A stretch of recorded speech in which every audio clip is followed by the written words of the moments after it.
যখন ওনারা মঞ্চে আসতে পারতেন না, যখন ওনার প্রকাশ্য রাজনীতির কথাগুলো বলতে পারতেন না আপনাদের সাথে, তখন আমরা 16 বছর ধরে জীবনের রিস্ক নিয়ে আমরা সেই কথাগুলো আপনাদেরকে স্মরণ করিয়ে দেওয়ার জন্য আপ্রাণ চেষ্টা করেছি। কথা ঠিক কিনা?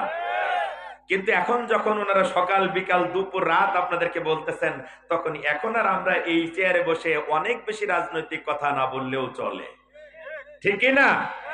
আমরা এখন তাফসীর মাহফিলের যে সৌন্দর্য, কোরআনুল কারীম থেকে হেদায়েতের উদ্দেশ্যে যে কথাগুলো আল্লাহ জানিয়েছেন, সেই কথাগুলো আপনাদের সাথে আদান প্রদান করতে চাই, যে উদ্দেশ্যে আল্লামা সাঈদী এই বাংলার জমিনে তাফসীর কোরআন মাহফিলের জন্ম দিয়েছিলেন। ঠিক কিনা? কিন্তু আমরা সাবধানও করতে চাই, আমরা আমাদের ভালো হয়ে যাওয়াটাকে দুর্বলতা হিসেবে নিবেন না। ঠিক কিনা? আমাদেরকে নতুন করে আবার রাজনৈতিক নেতাদের বিরুদ্ধে বলবার সুযোগ সৃষ্টি করে দিবেন না। আপনাদের রাজনীতি আপনারা করেন, আমরা একটু আপনাদের পক্ষে বিপক্ষে বলতে চাই না, কিন্তু কোরআনের মাহফিল নিয়ে, কোরআনুল কারীম নিয়ে, ইসলাম নিয়ে অবশ্যই বিষোদ্গার করবেন না, বাজে মন্তব্য করবেন না। ঠিক কিনা? যদি কেউ করেন, আমরা বিগত দিনেও ছাড় দেই নাই, এখনো যদি কেউ এরকম বিক্রি করে, কোরআন সুন্নাহ তাফসীর মাহফিলের সাথে গাদ্দারি করে, আমরা তাদেরকেও কিন্তু ছেড়ে কথা বলবো না। চলেন আমরা শুরু করি। পড়েন, আউযু বিল্লাহি মিনাশ শাইতানির রাজীম। বিতাড়িত মরদুদ শয়তানের ওয়াসওয়াসা থেকে আল্লাহর কাছে পানাহ চাই।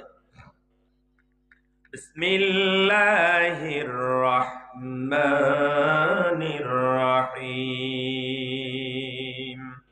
পরম করুণাময় দয়ালুদাতা আল্লাহর নামে শুরু করছি। ইয়া আইয়ুহাল্লাযীনা আমানু হাল আদুল্লুকুম আলা তিজারাতিন তুনজিকুম মিন আযাবিন আলীম। আল্লাহ বলছেন, ও ঈমানদারেরা, আমি কি তোমাদেরকে এমন একটা ব্যবসার কথা বলবো না, যে ব্যবসা তোমাদেরকে জাহান্নামের কঠিন আযাব থেকে বাঁচিয়ে দেবে? কে বলতেছেন কথা? কাদেরকে বলতেছেন? কাদেরকে বলতেছেন? আমরা কারা? আমরা কারা? সন্দেহ আছে নাকি? না, আমরা যেহেতু কোরআনের মাহফিলে কোরআন শুনবার জন্য এসেছি, অতএব আমরা ইমানদার বলে দাবি করতেই পারি। মুসলমান কিনা সেটা পরে ভেবে দেখবো, কিন্তু ইমানদার তো অবশ্যই। ঠিক কিনা? ইমানদার হওয়া সহজ আর মুসলমান হওয়া কঠিন, কিন্তু আমরা মনে করি মুসলমান হওয়া সহজ আর ইমানদার হওয়া কঠিন। মানে সমাজ উল্টে গেছে। কথা বুঝতেছেন? আপনি আল্লাহ আল্লাহ রাসূলে যদি বিশ্বাস করেন, তাহলে আপনি ইমানদার। কিন্তু আপনি মুসলমান হবেন তখন যখন আল্লাহ আল্লাহ রাসূলের দেয়া আদেশ আর নিষেধ বাস্তবায়ন করবেন আপনার জীবনে, ব্যক্তি, পরিবার, সমাজ ও রাষ্ট্রে। আনুগত্যের মস্তক যখন আল্লাহর বিধানের কাছে নত করবেন, তখন আপনার নাম মুসলমান। ঠিক কিনা? কিন্তু আমরা মনে করি বাপ মুসলমান, দাদা মুসলমান, আমিও মুসলমান। আমার ভাইয়ের, আমার বন্ধুরা, আল্লাহ ইমানদারদেরকে ডাক দিচ্ছে, ও ইমানদারেরা, জাহান্নামের আগুন থেকে বাঁচিয়ে দেওয়ার মতো একটা ব্যবসার কথা কি আমি তোমাদের বলবো না?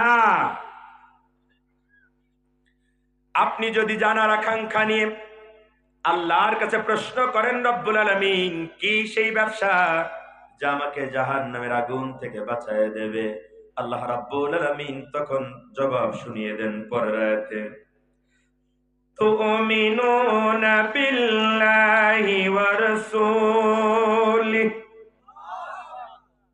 তোমরা আল্লাহ এবং তার রাসূলের উপরে ঈমান আনো, ওয়া তুজাহিদুনা ফি সাবিলিল্লাহ,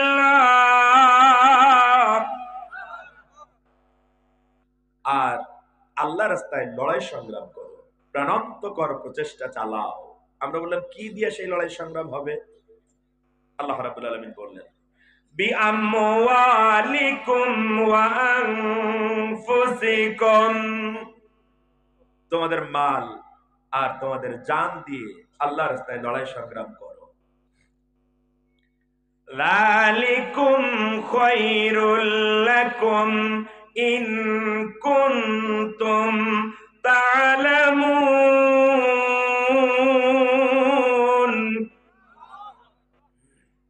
আর ঈমান আনার পরে জাহান্নামের আগুন থেকে বাঁচার যে ব্যবসা, সে ব্যবসা করতে যায়া ঈমান আনার পরে তোমার মাল আর জান দিয়ে যদি আল্লাহ রাস্তায় লড়াই সংগ্রাম করো, যালিকুম খায়রুল লাকুম, এটাই তোমার জন্য ভালো, এটাই তোমার জন্য কল্যাণকর, এটাই তোমার জন্য উত্তম, যদি তুমি তা বুঝতে পারো।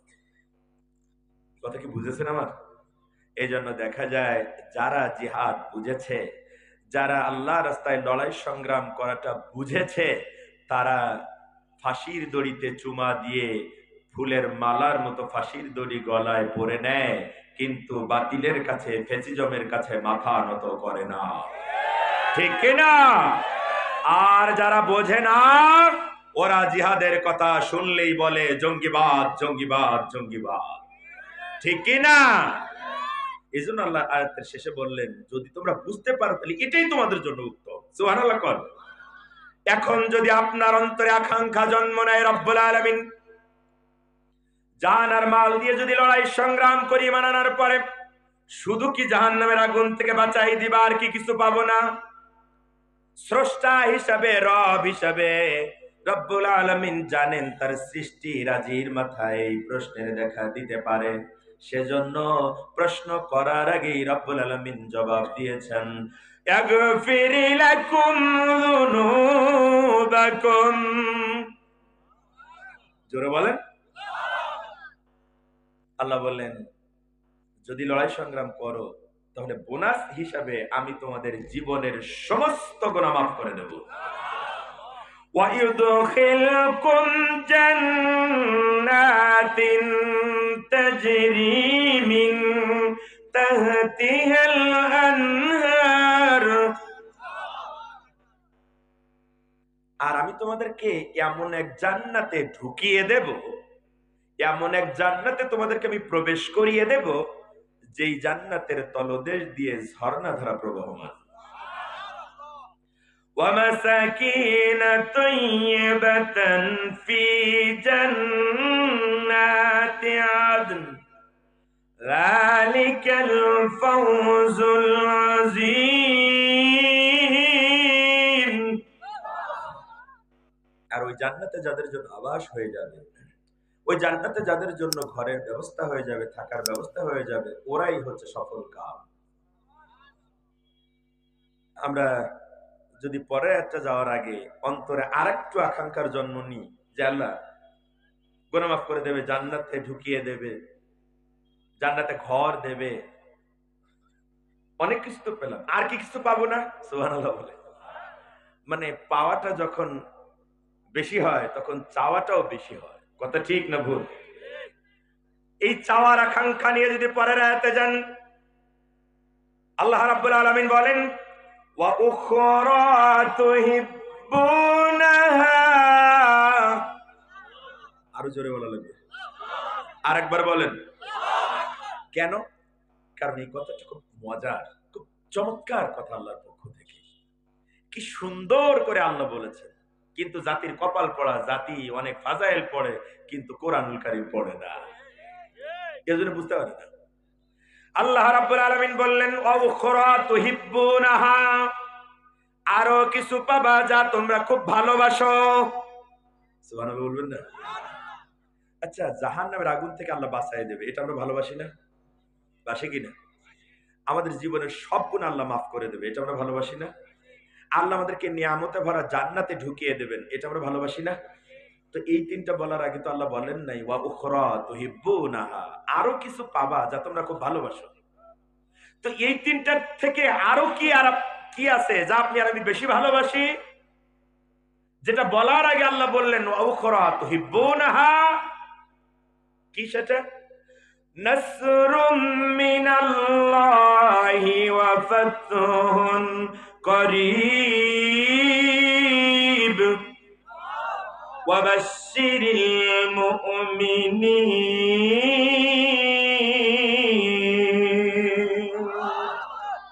আর তা হচ্ছে আমার পক্ষ থেকে তোমাদের জন্য সাহায্য আর নিকটতম বিজয়। আর এই সবগুলো হচ্ছে মুমিনদের জন্য, ইমানদারদের জন্য সুসংবাদ। সুবহানাল্লাহ বলবেন না? আমি আপনাদের সামনে তেলাওয়াত করেছি কোরআনুল কারীমের 61 নম্বর সূরা, সূরাতুস সফ। সফ মানে হচ্ছে সারিবদ্ধ সৈন্যদল। যে সূরাটা নাজিল হয়েছে মদিনায়, যে সূরা থেকে আলোচনা করব সেই সূরা সফের আয়াত হচ্ছে 14টা। কয়টা আয়াত? 2টা রুকু। কয়টা রুকু?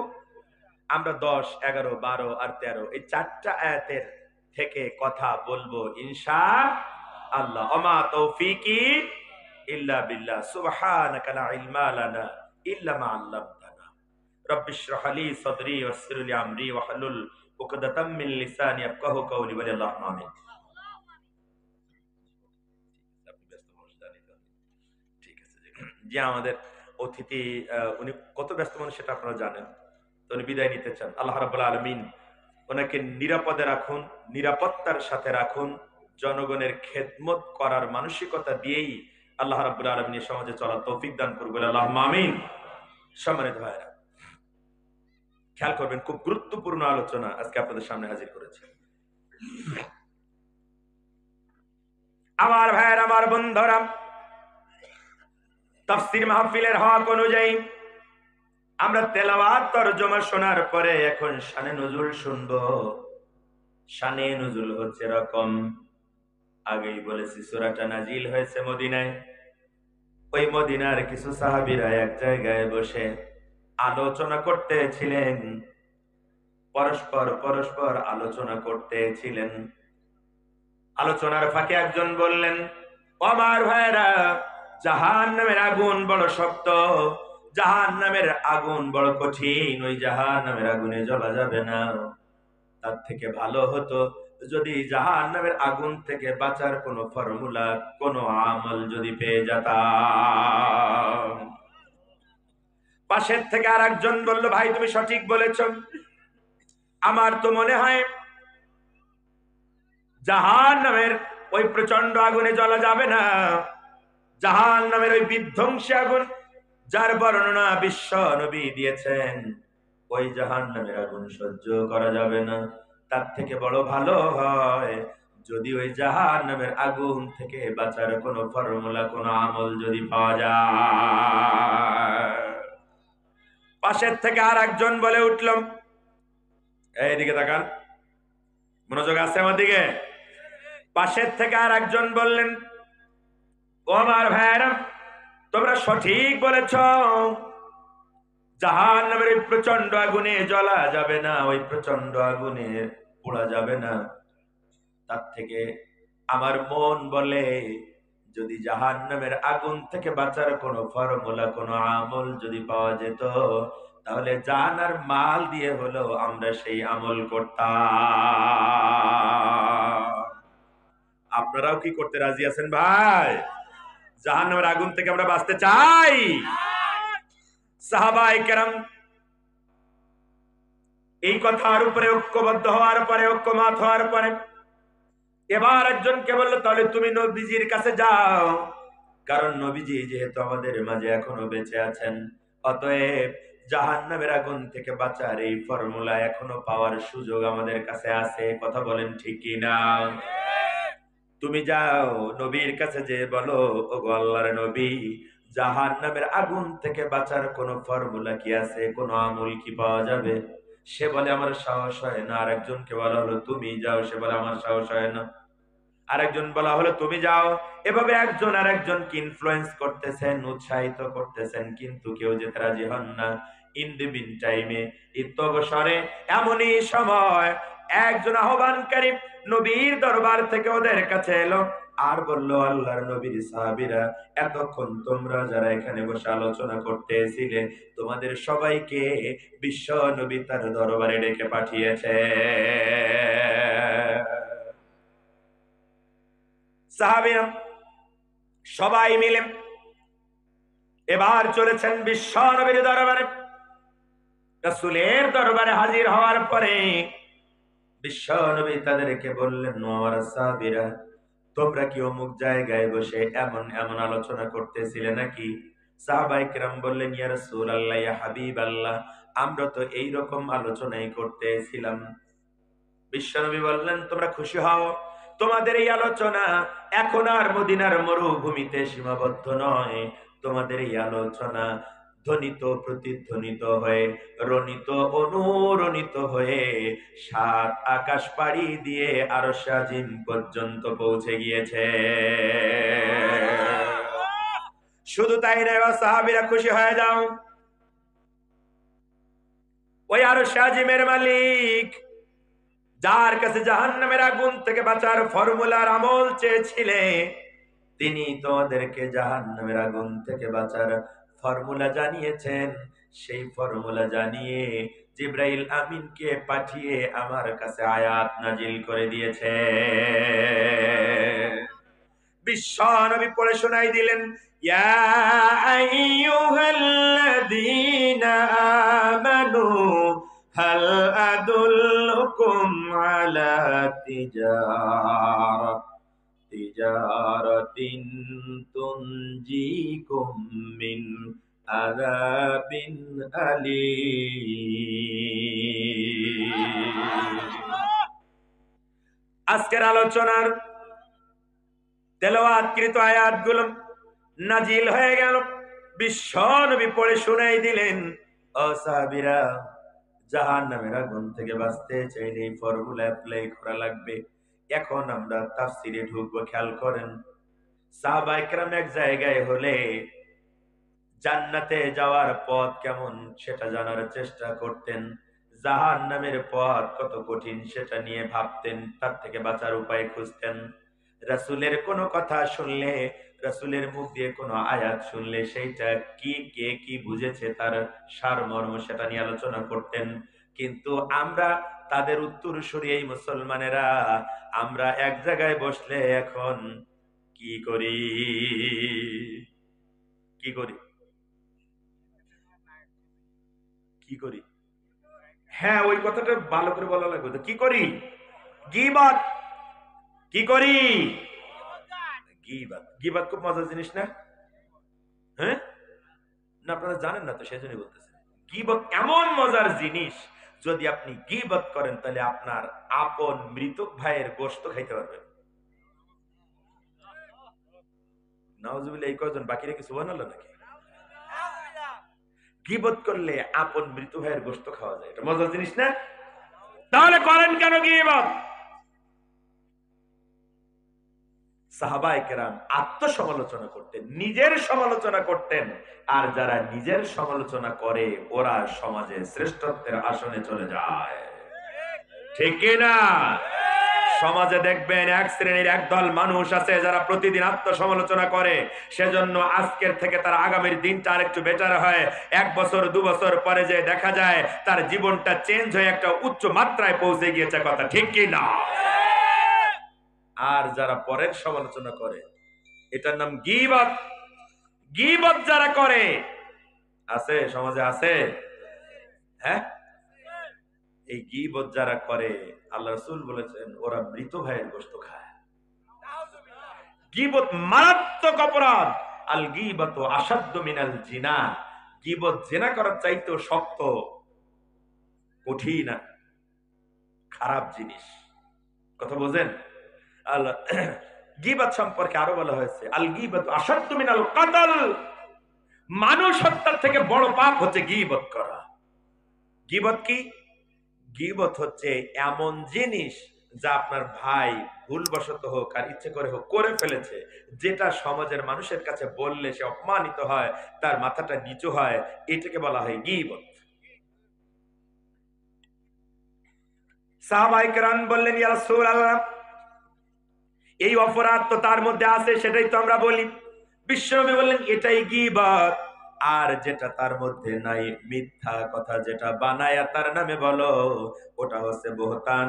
ওটা হচ্ছে গীবতের চাইতে আরো মারাত্মক অপবাদ। মিথ্যা অপবাদ আরো মারাত্মক পাপ। ও আমার ভাইয়েরা, সেজন্য আত্মসমালোচনা করতে হবে, নিজেকে নিয়ে ভাবতে হবে আমি কতটা ভালো হতে পারলাম, কতটা খারাপই এখন আমার মধ্যে আছে, আরো কতটা পরিবর্তন আমার হওয়া দরকার। এইটা আপনি যত ভাববেন তত আল্লাহর ভয় আপনার অন্তরে জাগ্রত হবে, তত আপনি খারাপ থেকে দূরে আসতে পারবেন, তত আপনাকে দিয়ে ভালো কাজ করা সম্ভব হবে। সাহাবায়ে কেরাম তাই করতেন। আমার ভাইয়েরা, আমার বন্ধুরা খেয়াল করেন, সাহাবায়ে কেরাম চাচ্ছিলেন জাহান্নামের আগুন থেকে বাঁচার একটা ফর্মুলা। শানে নজুল মনে আছে তো? শানে নজুল খুব গুরুত্বপূর্ণ একটা জিনিস। শানে নজুল মানে হচ্ছে নাজিলের কারণ, নাজিলের প্রেক্ষাপট, কোন কারণে কোন ঘটনার আলোকে এই আয়াতগুলো নাজিল হয়েছে, ওইটাকে তাফসীরের ভাষায় বলা হয় শানে নজুল। শানে নজুল জানলে পরে ওই আয়াত থেকে শিক্ষা গ্রহণ করাটা সহজ হয়।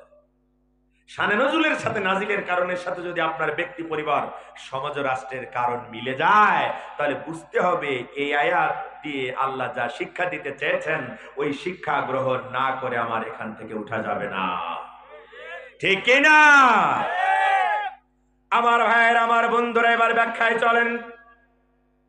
আল্লাহ রাব্বুল আলামিন বললেন, ও ঈমানদারেরা, আমি কি তোমাদেরকে একটা ব্যবসার কথা বলবো না, যে ব্যবসা তোমাদেরকে জাহান্নামের কঠিন আযাব থেকে বাঁচিয়ে দেবে?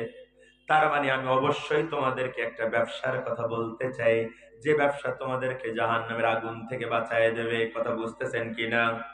এখন এটা যদি তাফসীর করা হয়, একটু ব্যাখ্যা বিশ্লেষণ যদি করা হয়, তাহলে আপনাকে এভাবে বলতে হবে, এভাবে বুঝতে হবে। রব্বুল আলামিন তিজারা, তিজারা মানে হচ্ছে ব্যবসা, ব্যবসা দিয়ে রব্বুল আলামিন উদাহরণ দিলেন। জাহান্নামের আগুন থেকে যদি বাঁচতে চাও, তাহলে যে আমলের কথা চাইতেছিলে, যে ফর্মুলা চাইতেছিলে, ওই আমল, ওই ফর্মুলার নাম হচ্ছে তিজারা, ব্যবসা। তার মানে জাহান্নামের আগুন থেকে যদি বাঁচতে চাও, তাহলে অবশ্যই তোমাদেরকে একটা ব্যবসা করা লাগবে। কথা বোঝা যায়? জাহান্নামের আগুন থেকে আমরা বাঁচতে চাই। কারা বাঁচতে চাই? দুহাত তুলে দেখা। কারা বাঁচতে চাই?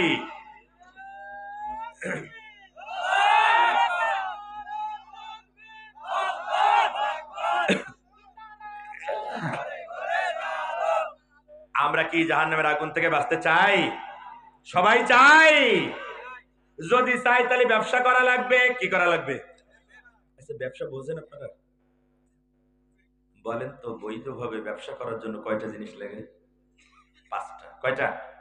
5টা। এটা বৈধ ব্যবসার জন্য লাগে, অবৈধ ব্যবসার জন্য কিছু লাগে না। আপনি সকালবেলা টাকা দেবেন, রাত্রি ফিরিয়ে দেবে, 1000 বেশি দেবে, ইহাকে সুদ বলা হয়। ওই ব্যবসা করার জন্য কিছু লাগে না। এটা অবৈধ ব্যবসা, জাহান্নামে যাওয়ার কারণ। মনে থাকবে কথা? আমার ভাইরা, বৈধ ব্যবসা করার জন্য 5টা জিনিস লাগে। কয়টা? 1 নম্বরে পুঁজি লাগে, মূলধন লাগে। 2 নম্বরে দোকান বা মার্কেট প্লেস লাগে, বাজার লাগে। 3 নম্বরে মালামাল লাগে বা পণ্য লাগে। 4 নম্বরে ক্রেতা বিক্রেতা লাগে। 5 নম্বরে বিনিময় লাগে। কথা বলেন ঠিক কিনা? এই 5টা ছাড়া, এই 5টার সমন্বয় ছাড়া ব্যবসা করা যায় না। আবার এই 5টা এমন, একটা বাদ দিলে বাকিগুলোর মূল্য থাকে না। যেমন আপনি ব্যবসা করার জন্য প্রথম লাগে পুঁজি, কিন্তু আপনার পুঁজি নেই, তাহলে দোকান হবে? কথা কয় না। মালামাল উঠাইতে পারবেন? বেচা কেনা করার সুযোগ হবে? কেউ আপনারা বিনিময় দেবে? দেবে না। আবার আপনার পুঁজি আছে, যার কারণে দোকান আছে, মার্কেট প্লেস আছে, তারপরে মালামাল আছে, বেচার জন্য আপনি বসে আছেন চেয়ার পেতে, লোকেরা আসে আপনাকে বলে মাল দাও, মাল দেন, আপনি নিয়ে চলে যায়, বিনিময় দেয় না। ব্যবসা হবে? কতক্ষণ? বরং এটাই তো আসল, শেষেরটা। তার মানে এই 5টা একটার সাথে আর একটা এমন ওতপ্রোত ভাবে জড়িত, একটা ছাড়া আর একটা চলে না। আল্লাহ রাব্বুল আলামিন সেজন্য ইমানদারদেরকে বললেন, ও আমার ইমানদারেরা, যদি জাহান্নামের আগুন থেকে বাঁচতে চাও, তাহলে আমি তোমাদেরকে একটা ব্যবসায়িক ফর্মুলা দিচ্ছি। এই ব্যবসায়িক ফর্মুলা যদি অ্যাপ্লাই করতে পারো, এই ব্যবসাটা যদি করতে পারো, তাহলে আমি তোমাদেরকে জাহান্নামের আগুন থেকে বাঁচাইয়া দেব। এখন তাহলে জানা দরকার, দুনিয়ার ব্যবসার জন্য 5টা জিনিস লাগে মৌলিক। কথা ঠিক কিনা? যেহেতু দুনিয়ার ব্যবসার সাথে জাহান্নামের আগুন থেকে বাঁচার ব্যবসার তুলনা দিয়েছেন, দৃষ্টান্ত দিয়েছেন স্বয়ং আরশে আজিমের মালিক, তাহলে এই ব্যবসায় জাহান্নামের আগুন থেকে বাঁচার এই ব্যবসায় মৌলিক 5টা জিনিস লাগবে। কথা ঠিক কিনা? এই ব্যবসার মূলধন পুঁজি হচ্ছে, প্রথম কি লাগবে? পুঁজি লাগবে, মূলধন লাগবে। এই ব্যবসার মূলধন কি? আল্লাহর কাছে যদি জানতে চান, রব্বুল আলামিন বলেন এই ব্যবসার মূলধন পুঁজি হচ্ছে তুমিনুনা বিল্লাহি ওয়া রাসূলিহি। জোরে বলেন। এই ব্যবসার মূলধন, এই ব্যবসার পুঁজি হচ্ছে আল্লাহ এবং তার রাসূলের উপরে ঈমান আনো। তার মানে ঈমান হচ্ছে এই ব্যবসার পুঁজি, মূলধন। 2 নম্বরে মার্কেট প্লেস লাগবে, দোকান লাগবে। কি সেই দোকান? এই ব্যবসার মূল মার্কেট প্লেস কোনটা, দোকান কোনটা? আল্লাহ রাব্বুল আলামিন বলেন ওয়াতুজাহিদুনা ফি সাবিলিল্লাহ। এই ব্যবসার মার্কেট প্লেস হচ্ছে জিহাদের ময়দান, আল্লাহর রাস্তায় লড়াই সংগ্রাম করার ময়দান, শাহাদাতের ময়দান। জিহাদের ময়দান হচ্ছে এই ব্যবসার মার্কেট প্লেস, দোকান। কথা বুঝতেছেন? 3 নম্বরে মালামাল লাগবে, পণ্য লাগবে। আমরা বললাম রব্বুল আলামিন এই জাহান্নামের আগুন থেকে বাঁচার ব্যবসার মালামাল কি হবে? আল্লাহ রাব্বুল আলামিন বললেন বিআমওয়ালিহিম ওয়া আনফুসিহিম। এই ব্যবসার মালামাল পণ্য হচ্ছে ইমানদারের মাল আর জান। কি? মাল আর কার? ইমানদারের। কারণ আল্লাহ ইমানদারদেরকে ডেকে বলেছেন। এই ব্যবসার মালামাল পণ্য হচ্ছে আপনার মাল আর জান। যদি আপনি ইমানদার হন তাহলে আপনার মাল আর জান হচ্ছে এই ব্যবসার মালামাল পণ্য। এখন আমরা জানতে চাই ক্রেতা বিক্রেতাকে এখানে বিনিময় কি পাওয়া যাবে? এতক্ষণ এই কথাগুলো আমরা প্রথম 3টা কথা কোরআনের আয়াত দিয়ে সরাসরি জানতে পারলাম। পরের দুটো সরাসরি কোরআন থেকে আমরা জানতে চাই, যদিও রব্বুল আলামিন আয়াতের বাকি অংশে সেটা বলেছেন, একটু ইনডাইরেক্ট ভাবে বলেছেন, ব্যাখ্যা দিয়ে বলেছেন, কিন্তু আমরা একটু ডাইরেক্ট জানতে চাই। কথা ঠিক কিনা বলেন? তাফসীরের মজাই হচ্ছে এরকম, আপনি যেখানে কোরআন তেলাওয়াত করে পড়তে পড়তে বুঝতে বুঝতে একটু আপনার কাছে কঠিন মনে হবে, অন্য জায়গা থেকে আয়াত সেখানে এনে ওইটা সহজ করে বোঝার সুযোগ আছে। ওইটার নাম হচ্ছে তাফসীর। রাসূলের ব্যাখ্যা দিয়া, সাহাবায়ে কেরামের ব্যাখ্যা দিয়া ওইটা বোঝার নাম হচ্ছে তাফসীর। কথা বোঝেন? এখন আমরা এই বাকি 2টা পাওয়ার জন্য, ক্রেতা বিক্রেতার বিনিময় পাওয়ার জন্য কোরআনুল কারীমের আর জায়গায় যেতে চাই যেখানে রব্বুল আলামিন এই 2টার কথা খুব স্পষ্ট করে বলেছেন। আমার আল্লাহ বলেন ইন্নাল্লাহা আশতারা মিনাল মুমিনিনা আনফুসাহুম ওয়া আমওয়ালাহুম বিআন্না লাহুমুল জান্নাহ। কোরআনুল কারীমের 9 নম্বর সূরা, সূরা তাওবার 111 নম্বর আয়াতে আল্লাহ রাব্বুল আলামিন বলেন আমি নিশ্চিতভাবে আমার ঈমানদারের জান আর মাল কিনে নিয়েছি, বিনিময় আমি তারে জান্নাত দান করব। আল্লাহ এখানেও বললেন আমি নিশ্চিতভাবে আমার ঈমানদারের মাল আর জান কিনে নিয়েছি। তাহলে ক্রেতাকে? কথা কয় না? কে কে? আর বিক্রেতাকে বলেন ইমানদার। কারণ আমরাও বলা যায়, কারণ আমরা এখানে যেহেতু এখন কোরআন শুনতে বসছি, আমরাও ইমানদার, সেই হিসেবে বলা যায় যে আমরা, ঠিক কি না? তবে ইমানের দাবিতে আপনাকে অবশ্যই সত্যবাদী হওয়া লাগবে। আমার ভাইয়ের, আমার বন্ধুরা খেয়াল করেন, আল্লাহ রাব্বুল আলামিন কতটা ইজ্জত দিলেন, কতটা সম্মান দিলেন আপনাকে। আপনাকে বানাইছেন দোকানদার, আর আপনার দোকানের খরিদ্দার হয়েছেন স্বয়ং আরশে আজিমের মালিক। আল্লাহু আকবার। আপনার সম্মান আপনি বোঝেন না? বুঝি না আমরা তো, কারণ আমরা ইমানদার হতে পারি নাই বলে বুঝি নাই। সেটা আবার কেমন? দুটো চা, দুটো পান আর 3টি সিগারেটের জন্য মাথা বিক্রি হয়ে যায়, যায় না যায় না? 500 টাকার জন্য স্বামী আর স্ত্রী দুজনের ভোট বিক্রি হয়ে যায়, ঠিক কি না? আমি মাঝে মাঝে দুঃখ করে বলি, ও আমার ভাই আর বোনেরা, কেন তোমার মাথাটা বিক্রি করলে? যেই নেতা তোমাকে 500 টাকা দিয়া তোমার স্ত্রী আর তোমার মাথা কিনে নিল, ভোট কিনে নিল, ওই নেতা কিন্তু তোমাকে পোল্ট্রি মুরগির চাইতেও নিকৃষ্ট মনে করে। একটা আস্ত পোল্ট্রি কিনতে গেলেও 600-700 টাকা লাগে। কথা ঠিক কিনা বল? ঠিক না? আর দুটো ভোট 500 টাকায় বিক্রি।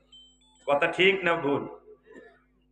তার মানে কি, যে নেতা আপনার 500 টাকা দিয়ে দুটো ভোট কিনলো, সে আসলে আপনাকে পোল্ট্রি মুরগির চাইতেও নিকৃষ্ট মনে করে।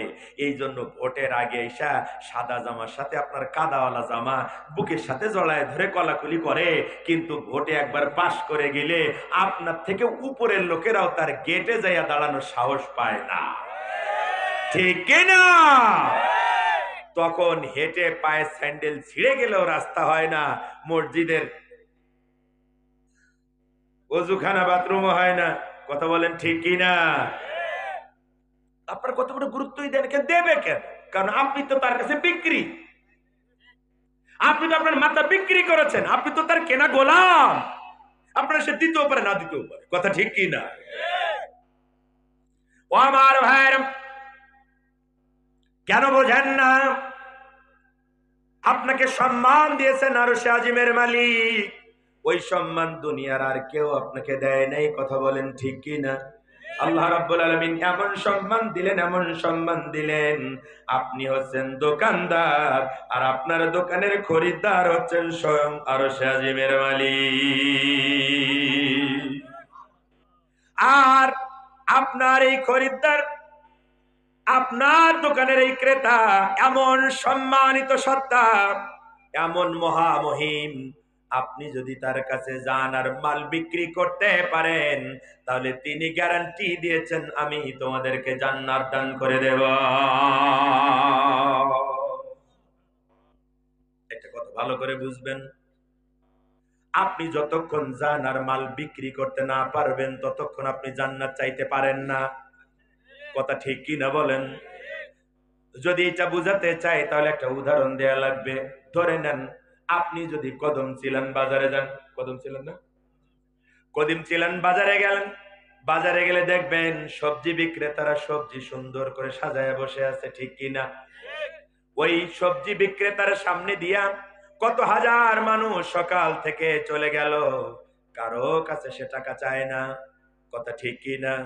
কিন্তু আপনি যে তার দোকানের সামনে যে দাঁড়ায় বলবেন, ও ভাই দোকানদার, 1 কেজি বেগুন দাও, 1 কেজি পটল দাও, 1 কেজি আলু দাও, 1 কেজি পেঁয়াজ দাও, ও দেওয়ার সাথে সাথে আপনার প্যাকেটে মাল মেপে দেওয়ার সাথে সাথে আপনার কাছ থেকে টাকা নেওয়ার জন্য হাত বাড়ায়া থাকে, ঠিক কিনা বলেন?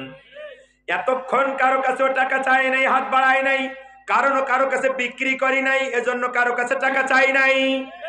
এখন যেহেতু বিক্রি করেছেন, বিক্রি করার সাথে সাথে তার অধিকার হয়েছে, এখন সে বিনিময় চাইতে পারে। আর আপনি যদি বিনিময় না দেন, তাহলে সমাজের লোকেরা আপনার সাইজ করবে, ঠিক কিনা? আবার যদি এমনটা হয়, আপনি দোকান সাজায় বসে আছেন, লোকেরা যায় বললো আলু কত, কয় 50 টাকা, কয় 1 কেজি দাও, কয় না বেচবো না, চলে যাও। এখন ওই লোক চলে যাচ্ছে, একটু দূরে যাওয়ার সাথে সাথেই বললেন, ও ভাই টাকা দিয়ে যাও। কয় কিসের টাকা? কয় এই যে আমার দোকানের সামনে আসলে আলুর দাম শুনলে টাকা দিয়ে যাও। এই কথা যদি কোনো দোকানদার কোনো খরিদ্দারকে এইভাবে বলে, তাহলে ওর কান পাটি থাকবে? কান চাওয়ালি ছেঁড়া চড় মারবে না? কথা ঠিক কি না? বেটা এখনো মাল বিক্রি করলে না টাকা চাও, তার মানে কি? এটা কি আপনারা বুঝেছেন? এই উদাহরণটা আপনার মাথার মধ্যে ঢুকেছে? এটা যদি এইটা ঢুকে থাকে, তাহলে এই জায়গায় এখন কাজে লাগান। আল্লাহ রাব্বুল আলামিন বলেন, আমি ঈমানদারের জান আর মাল কিনলাম। তার মানে হচ্ছে আপনি যদি জান্নাত চান, তাহলে আপনার মাল আর আপনার জীবন আল্লাহর রাস্তায়, আল্লাহর কাছে বিক্রি করা লাগবে। যতক্ষণ বিক্রি করতে পারবেন না, যতক্ষণ বিক্রি করার মতো ঈমান অর্জন করতে পারবেন না, ততক্ষণ পর্যন্ত জান্নাত চাওয়াটা ওই দোকানদারের মতো অবৈধ হবে, হাসির খোরাক হবে। কথা ঠিক কি না? ও আমার ভাইরা, ও লালপুরের তৌহিদি জনতা, ওই জন্য বলি যদি জান্নাত চান, যদি জান্নাত চান, তাহলে পরে অবশ্যই আপনার মাল আর জান আল্লাহর কাছে বিক্রি করা লাগবে। যেই না বিক্রি করবেন, অমনি আমার আল্লাহর ঘোষণা হচ্ছে বিআন্না লাহুমুল জান্নাহ, আমি তোমাদেরকে জান্নাত দান করে দেব। তাহলে আমার ভাইয়েরা, জাহান্নামের আগুন থেকে বাঁচার জন্য ব্যবসা করা লাগবে। ওই ব্যবসার মৌলিক 5টা জিনিস লাগবে, ওই 5টার সমন্বয় ব্যবসা। 1 নম্বরে পুঁজি, পুঁজি হচ্ছে আপনার ঈমান। 2 নম্বরে মার্কেট প্লেস, মার্কেট প্লেস হচ্ছে জিহাদের ময়দান, শাহাদাতের ময়দান।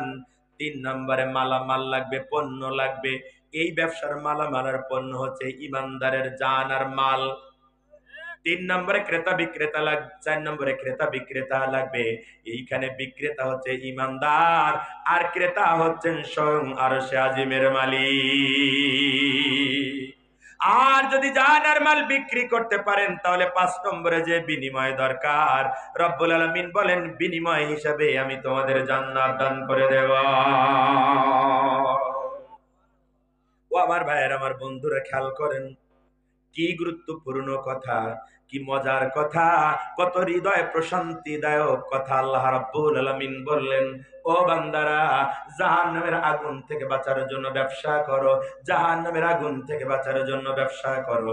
যদি জাহান্নামের আগুন থেকে বাঁচার জন্য ব্যবসা করতে পারো, তাহলে আমি তোমাদেরকে আরো কিছু বোনাস দেব, যেগুলা চাওয়া লাগবে না, এমনি পাবা। অথচ এই অতিরিক্ত পাওয়ার জন্য আমরা বাড়াবাড়ি করি, অতিরিক্ত পাওয়ার জন্য আমাদের যত প্রচেষ্টা, আসল কাজের ধারে কাছেও আমরা নাই। কথা বলেন না কেন? সেটা আবার কিরকম কথা? হ্যাঁ, আসল না নিলে কি অতিরিক্ত পাওয়া যায়? কথা কয় না, যায় যায়। আচ্ছা, আগে যারা মুরব্বী যারা আছেন, এখান থেকে 20-25 বছর আগে যখন তেল কিনতেন, নারকেলের তেল হোক, সরিষার তেল হোক, কেরোসিন তেল হোক, বাজার থেকে কিনতেন না, দেখেন টিনের কৌটায় করে দোকানদার মেপে দিত না? মুরব্বীরা কথা কন না। তো এই যে মেপে দিত তেল, ধরেন আপনি 1 পোয়া 800 বা 100 তেল নেবেন, তো 100 তেল নেওয়ার পরে মেপে দেওয়ার পরে দোকানদার একটু বেশি দিত না? ওইটারে কি কর, কি কর? হাও। কালকে কক্সবাজারে আমি শুনলাম যে ভাই ওইটারে আপনারা কি কন, তা ওরা কইলো ওইটারে আমরা কই তোলা। আমাদের দক্ষিণবঙ্গে কয় নাগাল অথবা ধল, আধুনিক যুবক ছেলে পেলেরা কয় বোনাস। কথা ঠিক কি না? আচ্ছা, এখন বলেন তো, আসল না নিলে কি এই ভাও বা বোনাস পাওয়া যায়? এখন একদিন দুপুরবেলা আপনার স্ত্রী মাছ ভাজতে ছিল, মাছ ভাজতে যায় কড়াইয়ের উপরে মাছ, তো এখন তেল ফুরে গেছে, তো তেল ফুরে গেছে, মনোযোগ আছে? এখন তাড়াতাড়ি ডাক যায়, খোকারাপা আসো তাড়াতাড়ি। আপনি আসছেন দৌড়ে, এক শীঘ্রই তেল নিয়ে আসো মনের দোকান থেকে, নাহলে মাছ ভাজা খাওয়া কিন্তু কপালে আজকে চলবে না। আপনি দিচ্ছেন দৌড় বোতল নিয়ে দোকানদারের কাছে, যে বললেন দোকানদার, 100 তেল নিলে তুমি যেটুকুন ভাও দিতে, যেটুকুন তোলা দিতে, যেটুকুন নাগাল বা ধল দিতে, যেটুকুন বোনাস দিতে, ওইটুকুন আগে দাও, আমি মাছ ভেজে খেয়ে আসি, তারপরে আসলটা নেব। দেবে? কথা কয় না। দেবে দেবে? আর ভাইয়ের নাম কি? এই ইমদাদুল ভাইয়ের মতন যদি দোকানদার একটু গায়ে গোতরে বড় হয়, একটু মেজাজওয়ালা হয়, তাহলে কি শুধু না, না ওর সাথে আরো কিছু জুটবে? কথা কয় না রে। গলা ধাক্কা দুটো দিয়ে তারপরে কবে বেটা বেটা বিয়া দাও, ফাজলামি করে জায়গা খুঁজে পাও না, তোর আসলে খবর নেই, তুমি অতিরিক্ত নিয়ে আসলে ধান্দায় আছো, বেরো জায়গাতে। কথা ঠিক না? আচ্ছা, এই উদাহরণটা বুঝেছেন আপনি? বুঝেছেন? তাহলে এই আয়াতের সাথে এখন মিলান। রব্বুল আলামিন বলেন, জাহান্নামের আগুন থেকে বাঁচার জন্য একটা ব্যবসায়িক ফর্মুলা দিলাম, একটা ব্যবসায়িক আমল দিলাম। এই ব্যবসা যদি করো, তাহলে শুধু জাহান্নামের আগুন থেকে বেঁচে যাবে তাই না, আমি তোমাদেরকে আরো কিছু জিনিস অতিরিক্ত দেব, বোনাস দেব। সুবহানাল্লাহ। বোনাসটা কি? আমি তোমাদের জীবনের সমস্ত গুনাহ মাফ করে দেব, তোমাদেরকে আমি নিয়ামতে ভরা জান্নাতে ঢুকিয়ে দেব, আমি তোমাদেরকে সাহায্য দান করব, আমি তোমাদেরকে নিকটতম বিজয় দান করে দেব। আমার ভাইয়েরা, অথচ আমরা অতিরিক্ত পাওয়ার জন্য যতটা প্রচেষ্টায় লিপ্ত, আসলটার ধারে কাছেও আমরা যাইতে রাজি হই না। আমরা হুজুরাও জান্নাতের কন্ট্রাক্টরি নিয়েছি, আপনাদের কাছে যখন তখন যাত্রার কাছে, সুদখোরের কাছে, ঘুষখোরের কাছে, জেনাকারের কাছে, বনে জমি মেরে খাওয়া মানুষের কাছে, গরিবের টাকা মেরে খাওয়া মানুষের কাছেও জান্নাত বিক্রি করি। কত কথা! ও সুদের টাকা হোক, ঘুষের টাকা হোক, সেটা বড় কথা না। ও মেয়ের টাকা মেরে দেওয়া হোক আর বোনের টাকা মেরে দেওয়া হোক, গরিবের ফাঁকে দেওয়া টাকা হোক, সেটা বড় কথা না। আমরা বলি যে এই লোক মসজিদ বানায়, আল্লাহ রাসূল বলেছেন তার জন্য আল্লাহ রাব্বুল আলামিন জান্নাতে ঘর বানায়া দেয়। এখন ব্যবসায়ী লোকটা সারা জীবন ফাঁকি দেয়া টাকা মেরে খায়া খায়া কোটি টাকার মালিক, হুজুর যখন বলে যে এই লোক মসজিদ বানায়, আল্লাহ তার জন্য ঘর বানায় দেয়। মুহাম্মদুর রাসূলুল্লাহ সাল্লাল্লাহু আলাইহি সাল্লাম এই কথা বলেছেন, হাদিস সহিহ, সঠিক কথা।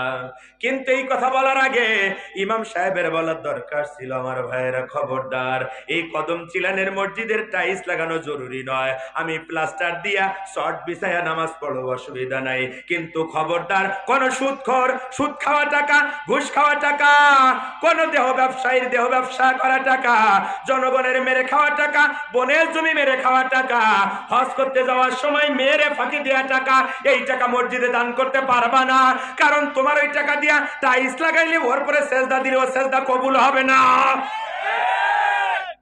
কথা বলেন নাকি? এই কথাগুলো না বইলা, সুদখোর জানি সুদ খায়, ঘুষখোর জানি ঘুষ খায়, ওর টাকা নিয়ে দোয়া করে দেই, ও সদ্য গোষ্ঠী আল্লাহ তুমি জান্নাত দাও। আপনারা দিয়ে বললাম, বলিবার রাগ করে না, উদাহরণ দিলাম। কথা ঠিক না ভুল? আমার ভাইরা, অথচ বলার দরকার ছিল জাহান্নামের গর্তগুলো আগে চিনিয়ে দেওয়ার দরকার ছিল। আমরা জান্নাতের ওয়াজ যত বেশি করি, এইটা করো জান্নাত, ওইটা করো জান্নাত, ওইটা করো জান্নাত, ওইটা করো জান্নাত, ওইটা করো জান্নাত, আমরা যত জান্নাতের ওয়াজ করি, যত সহজে জান্নাতের কথা আপনাদেরকে বলি, আমার কেন জানি মনে হয় জুমার খুতবা তথা এই ময়দানের আলোচনায় জাহান্নামের ভয় অত বেশি আপনাদেরকে দেখানো হয় না। আমি কি ঠিক বললাম? আমরা হুজুররা বিভিন্ন রকমের কেসা কাহিনী আর রংচং ঢঙের কথাবার্তা বইলা, ছায়াছবির গান নকল কইরা, দু চার কলি গায়া, দুটো হাঁটি সাতটার কথা বইলা ঘন্টাখানিক পার করতে পারলে ৮০,০০০ ৯০,০০০ নিয়ে চলে যায়। কথা কয় না রে? আবার আমাদের ওই জাতীয় বক্তাদেরকে আপনারা বেশি দাওয়াত দেন, হাদিয়াও বেশি, সকালে একটা, বিকালে একটা, রাত্রে আর একটা। কিন্তু জিহাদিরা যেই সমাজ পরিবর্তনের জন্য উচিত কথা জাতীয় কিছু মৌলিক কথা আলোচনা করে, তখন দাওয়াত কমে যায়, হুজুরের কথাবার্তার রস না খুব একটা। কিন্তু এই রসের আলোচনা কইরা, রসের আলোচনা শুইনা আপনার যে কি লাভ হয়েছে ওটা কিয়ামতের দিন দেখা হবে। আপনারা উঠবেন কিয়ামতের দিন, আমরা উঠব, সেদিন বোঝা যাবে কারটা লাভ হইলো আর কারটা ক্ষতি হলো। ঠিক কি না? আমার ভাইরা, জাহান্নামের গর্ত যদি আপনি না চেনেন, এখানে দুটো কথা আল্লাহ রাব্বুল আলামিন বলেছেন। একটা হচ্ছে জাহান্নামের আগুন থেকে বাঁচতে হবে, আর এই বাঁচার জন্য একটা ফর্মুলা অ্যাপ্লাই করা লাগবে। আমরা প্রথম জাহান্নামের আগুন থেকে বাঁচতে চাই, কিভাবে বাঁচবো সেটা শেষে বলবো। রাজি আছেন? অনেকক্ষণ কথা শোনা লাগবে, রাজি? কতক্ষণ শুনবেন বলেন? ঠিক আছে, সারা রাত আপনারা ওখানে বসে থাকেন, আমি একটু পরে চলে যাবো এদিক দিয়ে। আমার ভাইয়ের, আমার বন্ধুরা খেয়াল করেন, জাহান্নামের আগুন, জাহান্নামের গর্ত চেনা দরকার, কারণ জাহান্নামের গর্ত না চিনলে জান্নাতে যাওয়া যায় না। এটা না বুঝেই ঠিক বলেছেন, আবেগে বলেছেন, বোঝেন নাই। হুজুরা যখন বলে তখন ঠিক বলা লাগে, তাই আন্দাজে ঠিক বলেছেন। এই জাতীয় ঠিক বলায় আমি পক্ষপাতী নই। আপনি আবেগ কাজে না লাগাইয়া বিবেক কাজে লাগান, কারণ আবেগের নাম ইসলাম না, বিবেকের নাম হচ্ছে ইসলাম। কথা ঠিক কি না? আমার ভাইয়েরা, আমার বন্ধুরা, একটু হৃদয়ের কান দিয়ে শোনেন গো, যদি জাহান্নামের গর্ত না চেনেন জান্নাতে যাওয়া যায় না। তার একটা উদাহরণ হচ্ছে, যদি মনে করেন এই কদম সিলানের কিছু যুবকেরা, আমার ভাইয়েরা, তোমার ঘরে আছো? আমি তোমারই তো খুঁজতেছি, তুমি ওই যে আড়ালে বসে আছো। কারণ ওমর ফারুক আর এই ভাইটার কথা তো আমার ভুলে যাওয়া যাবে না। গম ক্ষেতের ভিতর দিয়ে টাইনি নিয়ে যাওয়া লোক এই দুটো। আর ওমর ফারুক তো কালকে থেকে ফোন করে লেগেছে আমার পিছনে এই পর্যন্ত টাইনি নিয়ে আসবে বলে। কোথায় থাকবো, কিভাবে আসবো, কি করবো, সব ব্যবস্থা করেছে। আল্লাহ ভাইটিকে উত্তম বিনিময় দান করুক, আল্লাহ ভাইদেরকে উত্তম বিনিময় দান করুক বলে আল্লাহ আমিন। আমার ভাইয়ের, আমার বন্ধুরা, এখন ওমর ফারুকের বা শাহাবুল ভাইরা সিদ্ধান্ত নিলেও আপনাদেরকে খুলনায় নিয়ে যাবে। খুলনা আলিয়া মাদ্রাসায় বিশ্বের বাছাই করা কারীরা এসে তেলাওয়াত শোনাবে। অত দূরে গেলে আপনাদের মন ভালো লাগবে না। চলেন দারুল আমান টেরাসে যাই পাবনায়, কথা বলেন। এখন ওই জায়গায় তেলাওয়াত শোনানোর জন্য নিয়ে যাবে। কদম সিলান থেকে গাড়ি ভাড়া করেছে। গাড়ি ভাড়া করে এখন এলাকা থেকে এই লালপুরের বাছাই করা কিছু মানুষদেরকে দাওয়াত করেছে, একটা দামি বাসে করে নিয়ে যাবে। ধরে নেন 40 সিটের লাক্সারিয়াস বাস। এখন তারা বাছাই করেছে, লালপুরের বাছাই করা 10 জন পীর, বাছাই করা 10 জন আলেম ইমাম, বাছাই করা 10 জন মুফতি মুহাদ্দিস মুফাসসির বক্তা, বাছাই করা 10 জন হাফেজে কোরআন। এই 40 জনকে দাওয়াত করে বলা হলো আপনারা উঠেন যে এই বাসের ভিতরে। ওনারা বাসে উঠেছেন। বাসে ওঠার সময় বাসে ওঠার দোয়াও পড়েছেন। বলেন তো বাসে ওঠার দোয়া কি? বলেন কোন নাকি বিসমিল্লাহ। ওইটা ঠোঁটে ঠোঁটে ঠোঁটে আস্তে আস্তে বলছে, তো জোরে বলছে না জানি ওর হুজুর বিপদে ফেলে। এই যে একটা শিখছে ছোটবেলায়, ওইটা দিয়া নৌকা, ওইটা দিয়া সাঁকো, ওইটা দিয়া লঞ্চ, ওইটা দিয়া বিমান, ওইটা দিয়া বাস, ওইটা দিয়ে সাইকেল মারছে, সব চলছে, ঠিক কি না? কিন্তু যানবাহনে চড়ার দোয়া হচ্ছে সুবহানাল্লাযী সাখখারা লানা হাযা ওয়া মা কুন্না লাহু মুকরিনিনা ওয়া ইন্না ইলা রাব্বিনা লামুনকালিবুন। আলেমরা যখন উঠেছে বাসে, দোয়া পড়ে উঠেছে। বাসে ওঠার পরে পীর সাহেব হুজুররা জিকির করতেছে, ওলামায়ে কেরাম গবেষণা করতেছে, হাফেজে কোরআনেরা তেলাওয়াত করতেছে। এই করে না উল্টো পাল্টা করে? এই করবে না? এখন এই করতেছে। রাত 10টার সময় বাসটা ছেড়ে যাওয়ার কথা। এখন 10টা বাজার 2 মিনিট আগে একজন লোক বাসে উঠেছে। ওই লোকের নাম কি? কি? ড্রাইভার। এখন এই ড্রাইভার হচ্ছে আনাড়ি ড্রাইভার, রাস্তা ভালো চেনে না, আবার নেশা করে উঠছে। অন্যদিন বড়ি খায় 2টা, আজকে খাইছে 5টা। অন্যদিন গাঁজা খায় 2 পেক, আজকে খাইছে 5 পেক। অন্যদিন বোতল খায় 1টা, আজকে খাইছে 3টা। চোখ এরম বড় লাল লাল দেখা যায়। ড্রাইভিং সিটে উঠে আনাড়ি ড্রাইভার রাস্তা চেনে না। কদম সিলান থেকে কোন রকম মেন রোডে উঠছে। মেন রোডে উঠেই নেশা কাজ করা শুরু করেছে। এখন কুয়াশা রাত, রাস্তাও দেখে সাদা, 2 পাশে দেখে সাদা, আবার রাস্তাও ভালো চেনে না। ও যে সামনে যায় একটু বাঁক নেওয়া লাগবে, ও দাসুরিয়ার মোড়ের থেকে যায় আর একটু বাঁক নেওয়া লাগবে, এরপরে সামনে যায় আর একটু ডাইনে যাওয়া লাগবে, মার্কেটের নামটা মনে নেই, বাজারের নামটা, ওখানে যায় আর একটু বামে যাওয়া লাগবে। কথা বলেন ঠিক কি না? শহরে ঢোকার মোড়ে ডান দিকে না যায় বাম দিকে ঢুকা, তারপরে যায় দারুল আমান ট্রাস্টের মাঠে হাজির হওয়া লাগবে। এই ফর্মুলা ও জানে না। এই না জানার কারণে, আবার নেশাগ্রস্ত হওয়ার কারণে মনে করছে যাত্রীরা যেহেতু সবাই ভালো দোয়া দুরূদ পড়ে, অসুবিধা নেই, আমি আজকে ডাইরেক্ট সোজা চালাই দিলাম। এখন ড্রাইভার যদি পথ না চিনে নেশাগ্রস্ত হওয়ার কারণে ডাইরেক্ট যদি সোজা চালাই দেয়, বলেন তো আপনার কপালে কি জান্নাত জুটবে? কি বলে, দারুল আমান ট্রাস্ট জুটবে নাকি? যাইতে পারবেন ওই জায়গায়? কোথায় যাবেন না বলা হয়নি?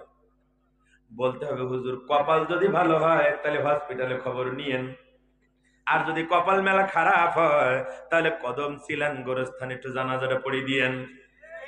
কথা তাই কি না? এই উদাহরণটা বুঝেছেন? তার মানে এখান থেকে যদি পাবনায় যাই, ঢাকায় যাই, খুলনায় যাই, তাহলে ডাইরেক্ট যাওয়া যায় না, একটু গর্ত চিনতে হয়, একটু বাঁক চিনতে হয়, ওইগুলো একটু আস্তে করে বাইপাস করে যাওয়া লাগে, নচেত গন্তব্যে পৌঁছানো যায় না। কথা ঠিক না ভুল? ড্রাইভারকে ভালো হওয়া লাগে, নেশাগ্রস্ত হলে চলে না, ঠিক কি না? যাত্রী যত ভালো হোক, ড্রাইভার যদি খারাপ হয়, তাহলে ভালো লোকের এই দোয়া তেলাওয়াত দিয়া বাস গন্তব্যে পৌঁছায় না, ঠিক কি না? এই উদাহরণ যদি বুঝে থাকেন তাহলে হৃদয়ের কান দিয়া শোনেন। যদি আপনি জান্নাতে যেতে চান, তাহলে আপনাকে অবশ্যই জাহান্নামের গর্তগুলো চিনতে হবে, জাহান্নামের বাঘগুলো চিনতে হবে। আর যখনই আপনি সামনে জাহান্নামের গর্ত দেখবেন, তখন একটু পাশ কাটাই, একটু বাইপাস করে যাওয়া লাগবে।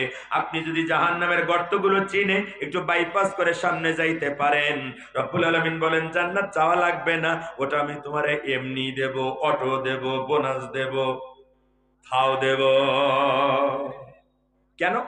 কারণ জায়গা তো আল্লাহর কাছে দুইটা, একটা হচ্ছে জান্নাত আর একটা হচ্ছে জাহান্নাম। এখন তুমি যদি জাহান্নামের আগুন থেকে বাঁচতে পারো, জাহান্নামের গর্ত থেকে যদি বেঁচে যেতে পারো, তাহলে জান্নাত তো চাওয়া লাগবে না, কারণ সামনেই তোমার জন্য জান্নাত রেডি, ঠিক কি না? ঠিক কি না?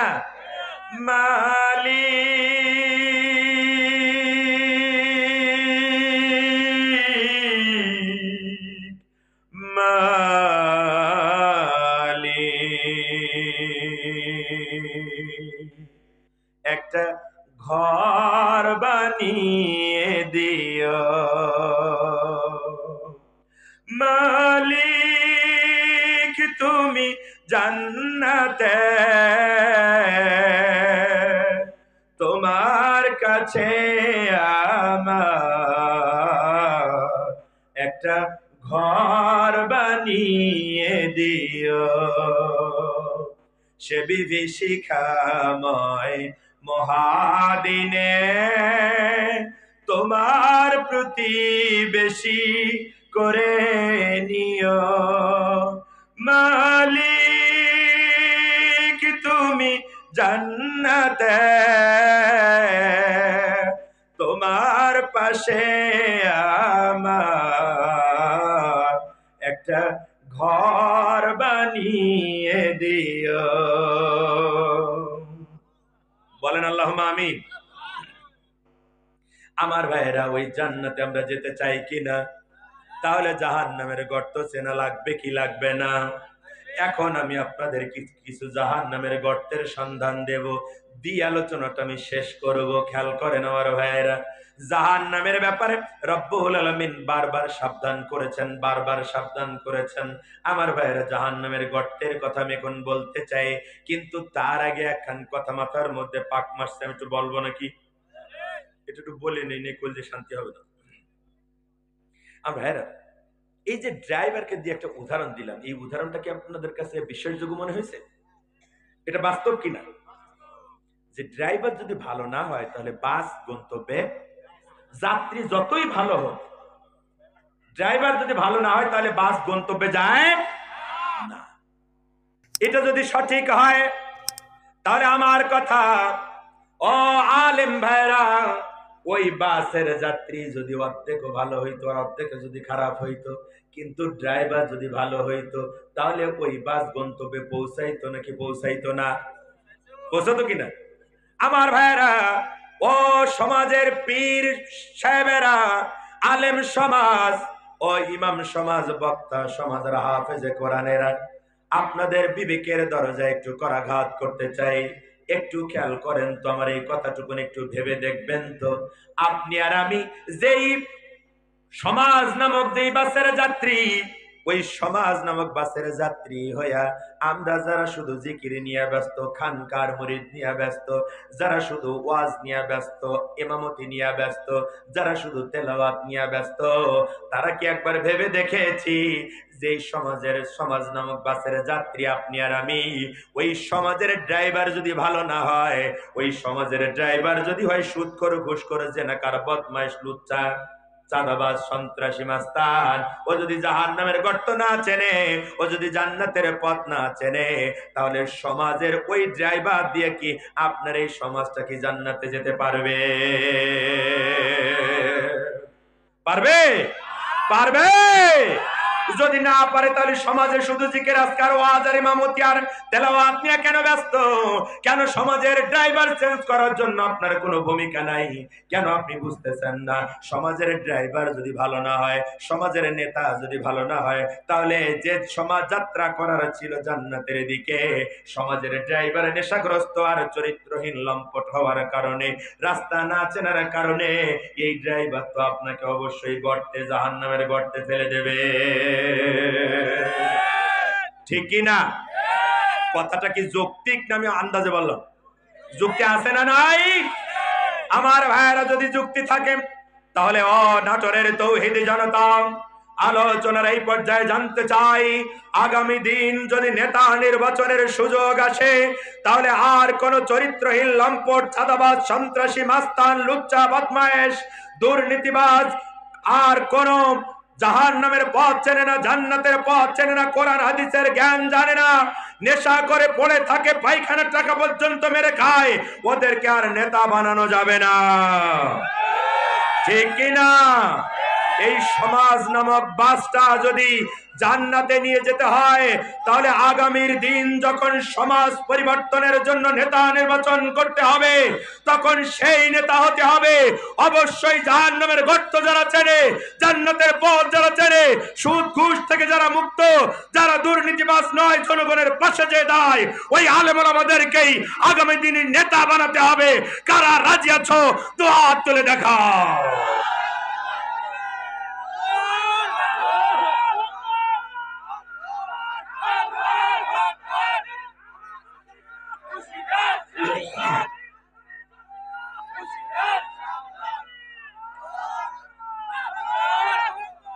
মনে থাকবে মুসলমান, যদি সমাজ নামক এই বাসটা নিয়ে জান্নাতের দিকে যাত্রা করতে হয়, তাহলে অবশ্যই এই সমাজের নেতা হতে হবে ভালো চরিত্রহীন, কোরআন সুন্নাহর জ্ঞানে জ্ঞানী। কথা বলেন ঠিক কিনা?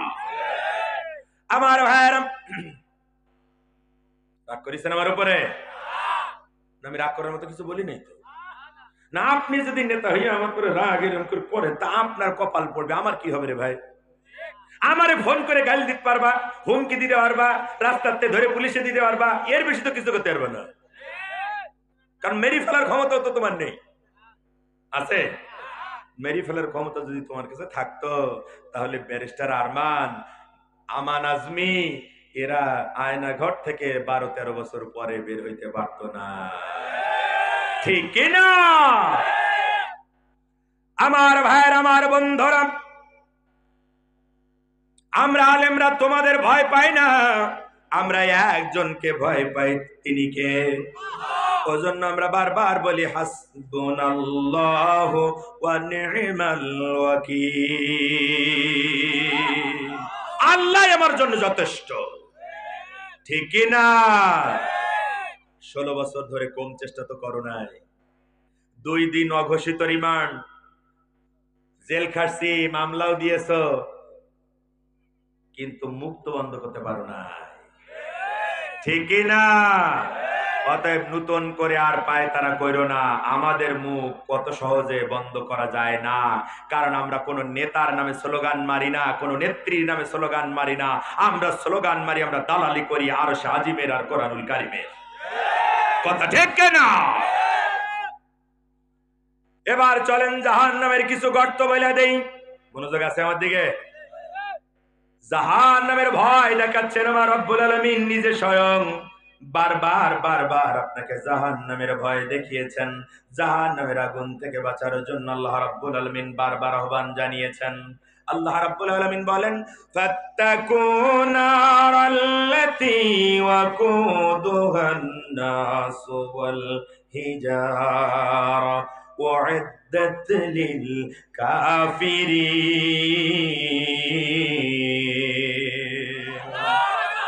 কোরআন কোরআনুল কারীমের 2 নম্বর সূরা সূরাতুল বাকারার 24 নম্বর আয়াতের শেষের অংশে আল্লাহ রাব্বুল আলামিন বলেন, ও দুনিয়ার মানুষেরা, জাহান্নামের ওই আগুনকে ভয় করো যেই আগুনের জ্বালানি হবে মানুষ আর পাথর। জাহান্নামের জ্বালানি হবে কি? আমরা কি? আমাদের ভয় আছে না নেই? এর থেকেও ভয়ঙ্কর কথা আল্লাহ রাব্বুল আলামিন সামনে বলেছেন, ওইটাই আপনাদেরকে বলার জন্য আহ্বান জানাইতেছি। খেয়াল করেন, একটু হৃদয়ের কান দিয়া শোনেন। জীবনে কত কথাই তো শুনলেন, মনে থাকলো না? আমার দাবি, অনাটোরের তৌহিদি জনতা, আজকে যারা এসছো, নারী আর পুরুষ, হাজার হাজার যারা এলে, তাদের কাছে আমার দাবি, মৃত্যুর আগ পর্যন্ত এই কয়েক মিনিটের কথা ভুলে যাও না। যদি মনে রাখতে পারো, তাহলে জাহান্নামের গর্ত চিনে ওগুলো পাশ কাটায়া তুমি জান্নাতের পথযাত্রী হতে পারবে ইনশাআল্লাহ। আল্লাহ বলেন জাহান্নামের জ্বালানি হবে মানুষের পাথর। আমরা বুঝলাম রব্বুল আলামিন জাহান্নামের জ্বালানি হবে মানুষের পাথর। আমরা যখন চুলা জ্বালাই, কাঠ দিয়ে অথবা গ্যাস দিয়ে যখন চুলা জ্বালাই, বলেন তো এই যে চুলায় আগুনটা জ্বালাই কেন জ্বালাই? রান্না করার জন্য? এই উত্তর দেওয়ার জন্য তো গবেষক হওয়ার দরকার নেই। কি কিসের জন্য আগুন জ্বালাই? তার মানে বোঝা গেল আগুন জ্বালানোর উদ্দেশ্য হচ্ছে রান্না করা। আগুন জ্বালানোটা একটা ব্যাপার, কিন্তু এর থেকে গুরুত্বপূর্ণ ব্যাপার হচ্ছে রান্না করা। ওইটার জন্য আগুনটা জ্বালানো হয়েছে, কথা ঠিক কি না? আমরা বললাম রব্বুল আলামিন জাহান্নামের জ্বালানি হবে মানুষ আর পাথর। আমাদের জানতে বড় মন চায়, মানুষের পাথর দিয়ে জাহান্নামের আগুন জ্বালায়া জ্বালায়া তুমি কাদের জন্য রেডি করতেছ? আল্লাহ রাব্বুল আলামিন বলেন, ওয়া'ইদ্দাত লিল কাফিরিন।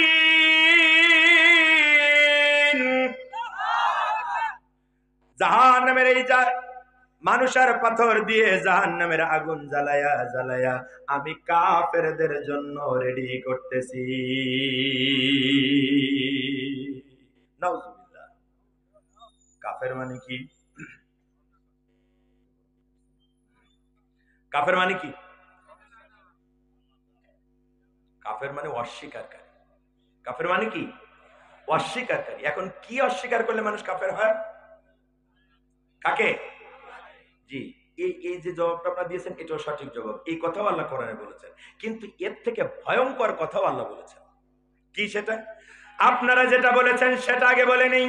আল্লাহ রাব্বুল আলামিন বলেন, ওয়ালিল্লাযীনা কাফারু বিরাব্বিহিম আযাবু জাহান্নাম ওয়া বিইসাল মাসীর। কোরআনুল কারীমের 67 নম্বর সূরা সূরা মুলকের 6 নম্বর আয়াত দিয়ে আল্লাহ রাব্বুল আলামিন বলেন, ও দুনিয়ার মানুষেরা শোনো, যারা তার রবকে অস্বীকার করে ওই কাফেরদের জন্য জাহান্নাম রেডি করা হয়েছে। আর ওই জাহান্নাম বড় খারাপ জায়গা। ভাই সূরার নাম কি বললাম? মুলক। সূরা মুলকের 6 নম্বর আয়াত, 67 নম্বর সূরা। সূরার নাম কি? মুলক মানে হচ্ছে রাজত্ব। মুলক মানে কি? কথা বলেন। এই সূরা মুলকের প্রথমে রাজত্ব কিভাবে চলে, কার হাতের মুঠোয় রাজত্ব, সে কথা আল্লাহ স্পষ্ট করে বলেছেন। এখন রাজত্বের নামে, রাজনীতির নামে আল্লাহ আলাদা একটা সূরা নাজিল করেছেন, আর আপনি বলেন রাজনীতির সাথে কোরআনের কোনো সম্পর্ক নাই। বলে না? বলে না? যারা এই কথা বলে আমরা বুঝতে পারি ওরা কোরআন বোঝে না, ওরা কোরআন মানে না, ঠিক না? বাংলাদেশের রাজনীতিতে কোরআনের বিরোধিতা করে আজ পর্যন্ত কেউ রাজনীতি করে টিকে থাকতে পারে নাই, পারবে না। আমার ভাইয়েরা, আমার বন্ধুরা, আল্লাহ রাব্বুল আলামিন বললেন যারা তাদের রবকে অস্বীকার করে ওরা হচ্ছে কাফের, ওদের জন্য জাহান্নামের ব্যবস্থা। ওই জাহান্নাম বড় খারাপ জায়গা।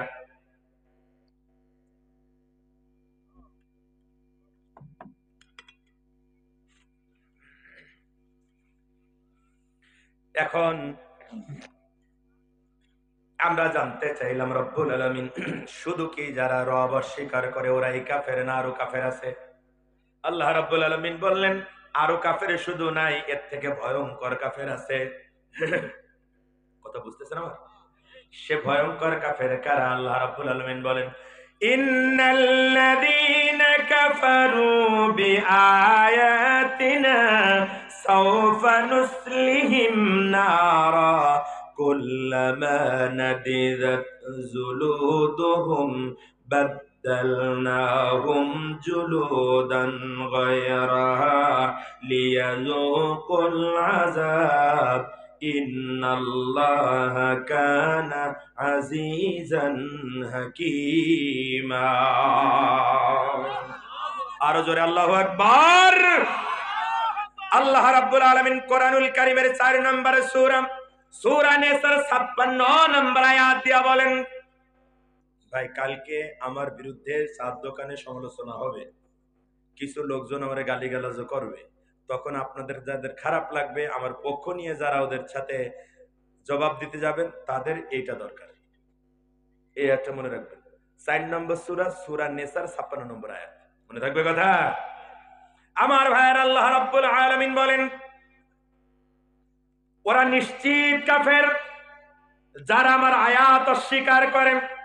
ইন্নাল্লাযীনা কাফারু বিআয়াতিনা, আল্লাহ রাব্বুল আলামিন ইন্না ব্যবহার করে বলেন নিশ্চিতভাবে ওরা কাফের যারা আমার আয়াত অস্বীকার করে। সাউফা নুসলিহিম নারা, আর যারা আমার আয়াত অস্বীকার করে ওই কাফেরদেরকে আমি জাহান্নামের আগুন দিয়া জ্বালাবো। জাহান্নামের আগুনে যখন ওদের চামড়া পুড়ে ভস্ম হয়ে যাবে, তখন আমি ওদের নতুন চামড়া লাগিয়ে দেব যাতে আযাব বেশি করে ভোগ করতে পারে। আর এই নতুন চামড়া লাগিয়ে দেয়া এটা আমার কাছে কোনো কষ্টের ব্যাপার না, কারণ আমি আল্লাহ বড় অমুখাপেক্ষী আর মহাজ্ঞানী। সূরা নিসা 56 নম্বর আয়াত, আল্লাহ রাব্বুল আলামিন বলেন যারা আমার আয়াত অস্বীকার করে ওরা নিশ্চিত কাফের, ওদেরকে আমি জাহান্নামের আগুন দিয়ে জ্বালাবো।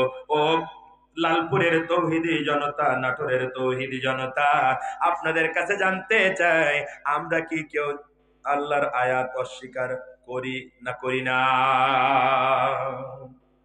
করি করি না? আল্লাহ রাব্বুল আলামিন বলেন আহাল্লাল্লাহুল বাই ওয়া হাররামার রিবা, আল্লাহ ব্যবসাকে হালাল করেছেন আর সুদকে করেছেন হারাম। কার আয়াত? এখন ব্যবসা করার জন্য আপনার স্ত্রীকে ওই বেটা লোকের সামনে পাঠাইয়া বিভিন্ন সমিতি থেকে লোন নিছেন না, নেন নাই? বিভিন্ন সমিতি থেকে, বিভিন্ন সমবায়, সুদী সমবায়, ব্যাংক থেকে লোন নিয়ে ব্যবসা করেন নাকি করেন না? যারা সুদের টাকা নিয়ে ব্যবসা করে ওরা শুধু আয়াত অস্বীকার করে নাই, ওরা এত বিধ্বংসী সাহসী, ওরা পুরো আয়াতটা উল্টাইয়া দিয়েছে। ঠিক কি না? সুদখোর সমাজে আছে না নাই? তাহলে ওরা আয়াত অস্বীকার করেছে না করে নাই? যদি করে তাহলে ওরা নিশ্চিত কাফের। আল্লাহ কয় ওদের জন্য আমি জাহান্নামের আগুন রেডি করছি। সাউফা নুসলিহিম নারা, ওদের আমি জাহান্নামের আগুন দিয়ে জ্বালাবো। কথা বলেন। আল্লাহ রাব্বুল আলামিন বলেন আকিমুস সালাহ ওয়া আতুজ যাকাত, আমি সালাত আর যাকাত তোমাদের উপরে বাধ্যতামূলক করেছি, ফরজ করেছি, হুকুম করেছি। এখন সালাতের আযান হওয়ার পরে যারা নামাজে যায় না তারা এত অস্বীকার করেছে নাকি করে না? করেছে না করেছে? সমাজে আর এক ধরনের নেতার দল আছে, বিকাল 3টার সময় রাজনৈতিক মিটিং শুরু হয়ে যায়, হয় না? 4টার পরে যায় প্রধান বক্তার আলোচনা শুরু হয়ে গেছে, প্রধান অতিথির আলোচনা শুরু, যায় 4টা 10-এ যায় শুরু হয়ে গেছে। কথা বুঝতেছেন? তুমুল আলোচনা চলতেছে। ভাইরা আমার, বোনেরা তোমার, এই করেঙ্গা, হ্যান করেঙ্গা, শ্যান করেঙ্গা, লাঠি কে আন্দার মুমুড় ভাঙেঙ্গা, আছে না? হঠাৎ 4টা 15 যায় আসরে আজান হয়েছে, মুয়াজ্জিন আজান দিয়েছে, আল্লাহু আকবার। যেই আজান শুরু হয় সেই নেতা বলে এই মাইক বন্ধ কর, বন্ধ কর, বন্ধ কর। কেন? আজান হচ্ছে, আজানের সময় বক্তব্য দেয়া, বন্ধ কর। বন্ধ করে কাটমের মতো চুপ করে দাঁড়ায় থাকে। 3 মিনিট পরে আজান শেষ, আবার বক্তব্য শুরু। ভাইরা আমার, বোনেরা তোমার, 54 বছর ধরে তোমাদের বাস দিয়েছি, আবারও বাস নিয়ে রেডি আসি। এবার যদি ভোট দাও তাহলে তোমাদের একওয়ালা বাস দেব। বাস দেয়াই আমার নেশা, বাস দেয়াই আমার পেশা। বাস আমি আগেও দিয়েছি, এখনো দেব। ভোট দিলে বাস ছাড়া আর কিছু পাবা না। আছে না নাই? 12 মিনিট পরে যে জামাত, ওই কথা তার মনে থাকে না, কারণ ও বেনামাজি। মসজিদে জামাতে নামাজ শুরু হয়ে গেছে 4:15, তার খেয়ালও নেই, কেউ বলেও না। আলোচনা চলতেছে, এরকম ভাবে চলতে চলতে মাগরিবের একটু আগে যায়া বক্তব্য শেষ হয়েছে। এখন নেতার কর্মী যে যার মতো সিগারেট টানতে টানতে চলে যায়, কথা কয় না। যেই নেতা মঞ্চে দাঁড়ায় নামাজের সময় বক্তব্য চালায় যায়, কর্মীদেরকে নিয়ে ময়দানেও নামাজ পড়ে না, মসজিদেও যায় না, ও আল্লাহর আয়াত অস্বীকার করে কি করে না? আল্লাহ বলেন ইন্নাস সালাতা কানাত আলাল মুমিনিনা কিতাবাম মাওকুতা, আমি নামাজ সময়ের উপরে ফরজ করেছি। কার আয়াত? নামাজের সময় চলে যায়, অথচ যারা নামাজ আদায় করে না ওরা এই আয়াত অস্বীকার করেছে নাকি করে নাই? আমার আল্লাহ বলেন ইন্নাল্লাযীনা কাফারু বিআয়াতিনা সাউফা নুসলিহিম নারা, যারা আমার আয়াত অস্বীকার করে ওরা নিশ্চিত কাফের, ওদেরকে আমি জাহান্নামের আগুন দিয়ে জ্বালাবো। কার কথা? এখন আপনার দল আর আপনার নেতা যদি এইভাবে করে আল্লাহর আয়াত অস্বীকার করে, আপনি যদি সমর্থন দেন, সাপোর্ট করেন, তাহলে আপনার জাহান্নামে যাওয়া লাগবে কিনা? আমার ভাইয়ের, আমার বন্ধুরা একটু খেয়াল করেন, একটু বোঝার চেষ্টা। আপনারা ব্যস্ত হচ্ছেন? ব্যস্ত? কিছুক্ষণ চলবে আলোচনা, যেই উঠবেন সেই কিন্তু আল্লাহ মাহবুব। খবরদার, খেয়াল করেন, আমি কিছু গুরুত্বপূর্ণ, আরো কিছু সময় লাগবে আমার, একটু খেয়াল করেন, বোঝার চেষ্টা করেন। রব্বুল আলামিন বলেন যারা আল্লাহর আয়াত অস্বীকার করে ওরা নিশ্চিত কাফের, ওদেরকে জাহান্নামের আগুন দিয়ে জ্বালানো হবে। এখন বলেন তো, আল্লাহ রাব্বুল আলামিন আকিমুস সালাহ ওয়া আতুজ যাকাত, এটা যেমন কোরআনের আয়াত আকিমু দিয়ে শুরু হয়েছে, আকিমু দিয়া সালাত আর যাকাত ফরজ করা হয়েছে, একই রকম শব্দ দিয়া আরেকটা ফরজ করা হয়েছে আন আকিমুদ্দিন ওয়ালা তাতাফাররাকু ফীহি। আল্লাহ রাব্বুল আলামিন বলেন আল্লাহর জমিনে আল্লাহর আইন কায়েম করা তোমাদের জন্য ফরজ, আর এই ফরজ পালন করতে যায়া পরস্পর বিচ্ছিন্ন হয়ে যায় না, দলাদলি করো না। কার কথা? এখন আমাদের সমাজে এক ধরনের লোকেরা নামাজের ওয়াজ করলে বেনামাজি মাথা নিচু করে শোনে, যাকাতের ওয়াজ করলে যারা দেয় না মাথা নিচু করে শোনে, রোজা যারা থাকে না রোজা ওয়াজ করলে মাথা নিচু করে শোনে, বেপর্দায় যারা চলে পর্দা ওয়াজ করলে মাথা নিচু করে শোনে। কিন্তু ইমাম সাহেব যেই বলে আল্লাহর জমিনে আল্লাহর আইন কায়েম করা ফরজ, এই কথা বলার সাথে সাথে কিছু নেতা আর কিছু বুজুর্গরা ফতোয়া মারে লাফায় ওঠে, দেখছো ওই হুজুর এবার রাজনীতি করা শুরু করেছে। আছে না নাই? দিন মানে কি? দিন মানে, দিন শব্দের মানে কি? জীবন বিধান, জীবন ব্যবস্থা, জীবন বিধান। বিধান মানে কি? আইন। ইংরেজিতে বলা হয় ল, আরবিতে এটাকে বলা হয় দিন। আকিমুস সালাহ যেমন ফরজ, আকিমুদ্দিন আল্লাহর আইন কায়েম করাটাও একই রকম ফরজ, বরং নামাজ রোজা হজ যাকাতের চাইতে আরো বড় ফরজ হচ্ছে আল্লাহর জমিনে আল্লাহর আইন কায়েম করা। কারণ যেই সমাজে আল্লাহর আইন কায়েম হয়ে যায় ওই সমাজে বেনামাজি পাওয়া যায় না, সুদখোর, ঘুষখোর, জেনাকার, মদখোর, জুয়াখোর পাওয়া যায় না। ওই জন্য সমাজ ভালো করার জন্য আল্লাহর জমিনে আল্লাহর আইন কায়েম করাটা আল্লাহ ফরজ করেছেন। যারা এই আয়াত মানে না, এই আয়াত শুনলে যাদের গায়ে জ্বালা ধরে, বুঝতে হবে ওরা কোরআন বোঝে নাই, বরং না বোঝার কারণে সূরা নেসার 56 নম্বর আয়াতের আলোকে এই আয়াত অস্বীকার করার কারণে ওরা নিশ্চিত কাফের। আল্লাহ কয় ওদেরকে আমি জাহান্নামের আগুন দিয়ে জ্বালাবো। কথা বোঝা যায়? আমার ভাইয়ের, এবার চলেন একটু সামনে যাই। মৌলিক 7টা কারণ বলবো জাহান্নামে যাওয়ার। কয়টা? এই 7টা কারণ বলেই আলোচনা শেষ, এখনো 2 ঘন্টা লাগবে। ওরে আমি এমনি বলেছি 2 ঘন্টা লাগবে মানে কি? আমি পাগল হয়ে গেছি নাকি যেন 2 ঘন্টা আলোচনা করবো? আমি তাড়াতাড়ি শেষ করতে চাই। কয়েকটা কারণ বললাম জাহান্নামের, কয়েকটা গর্তের কথা এখানে বললাম, আরো কিছু মৌলিক কারণ বলতেছি, 7টা বলবো। কয়টা? খেয়াল করেন। 1 নম্বর কারণ, আল্লাহ রাব্বুল আলামিন যখন মানুষেরা জাহান্নামে যাবে, ওই জাহান্নামে যাওয়ার মুহূর্তটাকে রব্বুল আলামিন কোরআনুল কারীমে কোট করে দিয়েছেন, মানুষ যাতে শিক্ষা গ্রহণ করতে পারে। ওই জাহান্নামের ভয়াবহ জাহান্নামে যখন কোন দলকে নিক্ষেপ করা হবে তখন তাদের পরিণতি, তাদের অবস্থাটা কি হবে, আল্লাহ রাব্বুল আলামিন সেই কথা তুলে ধরেছেন কোরআনুল কারীমে। আল্লাহ বলেন, তাকাদু তামাইয়াযু মিনাল গায়র কুল্লামা উলকিয়া ফিহা ফাওজুন সাআলাহুম খাযানাতুহা আলাম ইয়াতিকুম নাযীর। কোরআনুল কারীমের 67 নম্বরের সূরা সূরা মুলকের 8 নম্বর আয়াতে আল্লাহ রাব্বুল আলামিন বলেন, যখন কোন দলকে জাহান্নামে নিক্ষেপ করা হবে, কাকে? কথা বলেন। তার মানে একা একা আপনার জাহান্নামে যাওয়া লাগবে না, ভয় করা লাগবে না, দল শুদ্ধ যাবে। একসাথে যাদের সাথে মিলে চাঁদাবাজি করেন, যাদের সাথে মিলে আলেমদের গালিগালাজ করেন, আলেমদের মারধর করেন, গাড়ি ভাঙচুর করেন, যাদের সাথে মিলে দোকান দখল করে নেন, ঘর বাড়ি দখল করে নেন, ব্যবসা প্রতিষ্ঠান দখল করে নেন, যাদের সাথে মিলে গাঁজা খান, সিগারেট খান, আছে না নাই? যাদের সাথে মিলে ভোট কেন্দ্র দখল করেন, আছে না নাই? এই দল শুদ্ধ জাহান্নামে নিক্ষেপ করা হবে।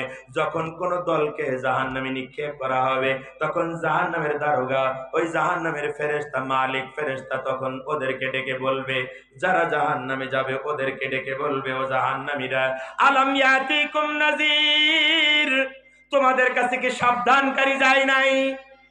জাহান্নামে আসছো কেন, এই কথা একবার বলবে না। কি বলবে? তোমাদের কাছে কি সাবধানকারী যায় নাই? আমরা যখন জেলখানায় যাই তখন আমাদেরকে বলা হয়, জেলখানায় আসছেন কেন? এখানে জেল খাটার লোক কারা কারা আছেন? হাত তুলে। ওরে সুবহানাল্লাহ, তো বহুত লোকজন আছে গো আমার দলে। না, আমারে জুমার দিন ধরে নিয়ে গেছে জেলখানায়, 2 দিন ফাঁড়িতে আর থানায় রেখে বিভিন্ন রকমের কথা, সেগুলো আজকে আর না বলি। একেবারে এসআই, 2 এসআই গারদের সামনে এসে মাজার থেকে পিস্তল বের করে পিস্তলের ঘুরে হইতেছে আর বলতেছে, এই হুজুরে সালাম করিস না, বাড়িতে কেউ আসেনি, আজকে রাত্রে অভিযান হবে, গুলি করা লাগবে। এই আমাকে বলা হচ্ছে, কোনো অপরাধ নাই। 2 দিন পরে যখন জেলখানায় দেবে তখন জেল গেটে ঢোকার আগে কেস টেবিলে হাজির করা হয় না? কি কেস, এই লোক সেই লোক কিনা, সব যাচাই বাছাই করে তারপরে তো গেটে ঢোকানো হয়। এখন ওই জায়গায় গেলে বলছে, হুজুর জেলখানায় আসছেন কেন? তা আমি বলছি, ভাই আমি জানি না। কয় জানেন না? তা আমি বলছি, আমি জানি না। 2 দিন ধরে আমি তদন্ত ওসি আর থানার ওসি এসআই এদেরকে শুনলাম যে আমার অপরাধটা কি, আমাদের ধরে নিয়ে যাচ্ছেন কেন? তো কেউ আমার সাথে বলে নাই। আপনি একটু বলেন তো আসলে আমার কলেরাটা কি, কেন আমার জেলখানে আসতে হইল? তো তখন হাসতেছে আর বলছে, হুজুর আপনি এখান থেকে 2 বছর আগে অমুক জায়গায় পুলিশের গাড়িতে কিছু লোকজন নিয়ে বোম মারছিলেন, সেই মামলায় আপনাকে আজকে জেলখানায় যেতে হচ্ছে। একে তো না খাওয়া শরীর, আরো মানসিক টর্চার, রাগ এত হইলো। তখন মনে মনে বলছে, আল্লাহ এখন কি আমি সুবহানাল্লাহ কবো না জয় বাংলা কবো গো? আমার ভাইয়েরা, জেলখানায় যখন নেওয়া হয় বলা হয় কেন জেলখানায় আসছো, কিন্তু জাহান্নামে যখন নেওয়া হবে বলা হবে না কেন জাহান্নামে আসছো। সেদিন বলবে, তোমাদের কাছে কি সাবধানকারী যায় নাই? ও আমার ভাইয়েরা, রাজনৈতিক কর্মীরা, বিভিন্ন দলের রাজনৈতিক কর্মী ভাইয়েরা, ও আমার সাধারণ ভাইয়েরা, পীর মুরিদের ভাইয়েরা, বিভিন্ন তরিকার আর বিভিন্ন মাযহাবের ভাইয়েরা, বিভিন্ন দল আর মতের পথের ভাইয়েরা, আমাদের এই জায়গায় যায় কিন্তু দল থাকবে না। এইখানে দল কিন্তু 2টা, একটা জাহান্নামী আর একটা জান্নাতি। জাহান্নামীদেরকে যখন জিজ্ঞাসা করা হবে, তোমাদের কাছে কি সাবধানকারী যায় নাই? ও ভাইরা, যারা যারা কোরআন থেকে তোমাদেরকে সাবধান করে, এই কাজ করো না, জাহান্নামে যাওয়া লাগবে। সুদ খাইও না, জাহান্নাম। ঘুষ খাইও না, জাহান্নাম। বেপরদায় যাইও না, জাহান্নাম। পরকিয়া করো না, জাহান্নাম। নেশা করো না, জাহান্নাম। অন্যায় করো না, জুলুম করো না, জাহান্নামে যাওয়া লাগবে। এই কথাগুলো আল্লাহর জমিনে আল্লাহর আইন কায়েম করা লাগবে, নচেত জাহান্নামে যাওয়া লাগবে। এই কথাগুলো বলে যারা সাবধান করে, ওদেরকে যারা তোমরা অত্যাচার করো, নিপীড়ন করো, জুলুম করো, একটু কান খাড়া করে শোনো শোনো, জাহান্নামের গেটে দাঁড়াইয়া তুমি কি বলবা, ওই কথাটা আল্লাহ রাব্বুল আলামিন কোরআনুল কারীমে কোট করে দিয়েছেন। একটু খেয়াল করেন, জাহান্নামের গেটে দাঁড়াইয়া সর্বপ্রথম কার কথা মনে হবে একটু খেয়াল করেন। জাহান্নামের গেটে দাঁড়াইয়া সেদিন জাহান্নামীরা জাহান্নামের দারোগার এই প্রশ্নের জবাবে বলবে, ক্বালু বালা قد جاءنا نذير فكذبنا وقلنا ما نزل الله من شيء إن أنتم إلا في ضلال كبير সূরা মুলক 67 নম্বরে সূরার 9 নম্বর আয়াত সেদিন জাহান্নামীরা বলবেন ও জাহান্নামের ফেরেশতা আমাদের কাছে সাবধানকারী এসেছিল ফাকাযযাবনা কিন্তু আমরা ওদেরকে মিথ্যাবাদী বলেছিলাম কথা বলেন ঠিক কি না আর আমরা বলেছিলাম ইন আনতুম ইল্লা ফাকাযযাবনা ওয়া কুলনা মা নাযালাল্লাহু মিন শাই এমন কিছু আল্লাহ নাজিল করেন নাই তোমরা যে বলতেছো সুদ বন্ধ করা লাগবে তোমরা যে বলতেছো দুর্নীতি আর ঘুষ বন্ধ করা লাগবে তোমরা যে বলতেছো মানুষের তৈরি করা আইন বন্ধ করে আল্লাহর আইন কায়েম করা লাগবে এরকম কথা আল্লাহ কোরআনে নাজিল করেন নাই ইন আনতুম ইল্লা ফি দালালিন কাবীর বরং তোমরা বড় গোমরাহ কথা ঠিক কি না আমরা যারা এই কথাগুলো বলি তাদের এই গাল শোনা লাগে না লাগে না লাগে কি না কিছু লোক আছে দেখেন না নাকশিটকে বলে ওটা কোনো ইসলামী দলই না বলে না কিয়ামতের বিচার শেষে জাহান্নামে যাওয়ার আগে মনে হবে যে কোনটা ইসলামী দল আর কোন কারা সাবধানকারী ছিল ওই সাবধানকারীদের কথা জাহান্নামের গেটে দাঁড়িয়ে স্মরণ করা লাগবে সেদিন তুমি বলবা বন্ধু খেয়াল করো সেদিন কি বলবা ওয়াকালু লাউ কুন্না নাসমাউ আও নাকিলু মা কুন্না ফি আসহাবিস সাঈর কোরআনুল কারীমের 67 নম্বরে সূরা সূরা মুলকের 10 নম্বর আয়াত সেদিন জাহান্নামীরা বলবে হায় আফসোস সেদিন ওরা বলবে হায় আফসোস লাউ কুন্না নাসমাউ সাবধানকারীদের কথাগুলো যদি সেদিন শুনতাম আও নাকিলু আর বিবেক কাজে লাগায়া কমন সেন্স কাজে লাগায়া যদি ওদের কথাগুলো মেনে নিতাম মা কুন্না ফি আসহাবিস সাঈর তাহলে আজকের এই জাহান্নামে আসা লাগতো না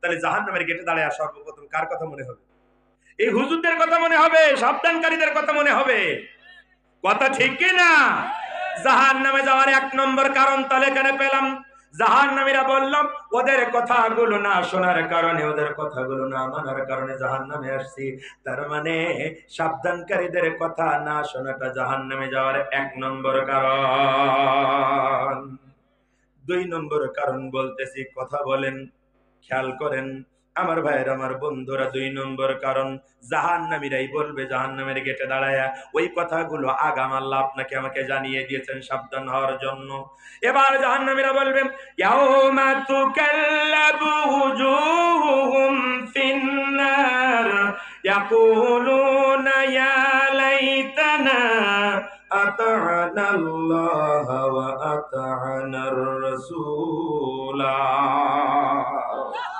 আল্লাহু আকবার 33 নম্বরে সূরা সূরা আহজাবের 66 নম্বর আয়াত দিয়ে সেদিন জাহান্নামীরা বলবে ও ভাইরা একটু খেয়াল করেন যখন আগুন দিয়া জাহান্নামীদের চেহারাগুলো জ্বালায় উলটপালট করে দেওয়া হবে রূপের পশরা সাজায়া যে যুবক আর যুবতী রাস্তায় বের হও রূপ পরিচর্যার জন্য যারা প্রচন্ড ব্যয় করো তারা একটু শোনো জাহান্নামের আগুন দিয়া যেদিন এই চেহারা জ্বালায়া উলটপালট করে দেয়া হবে সেদিন ওই জাহান্নামীরা বলবে হায় আফসোস সেদিন যদি আল্লাহ আর আল্লাহ রাসূলের কথাগুলো যদি মানতাম তাহলে এই পরিণতির মুখোমুখি হওয়া লাগতো না তার মানে জাহান্নামে যাওয়ার 2 নম্বর কারণ আল্লাহ আল্লাহ রাসূলের কথাগুলো না মানা মুখস্থ করতেছেন তো হাতে ধরে মুখস্থ করেন আমি কিন্তু কয়েক মিনিটের মধ্যে আলোচনা শেষ করবো ইনশাআল্লাহ খেয়াল করেন বোঝার চেষ্টা করেন এবার ওরা বলবে 3 নম্বর কারণ জাহান্নামে যাওয়ার কয় নম্বর কারণ বলতেছি জাহান্নামীরা বলবেন ওয়াকালু রাব্বানা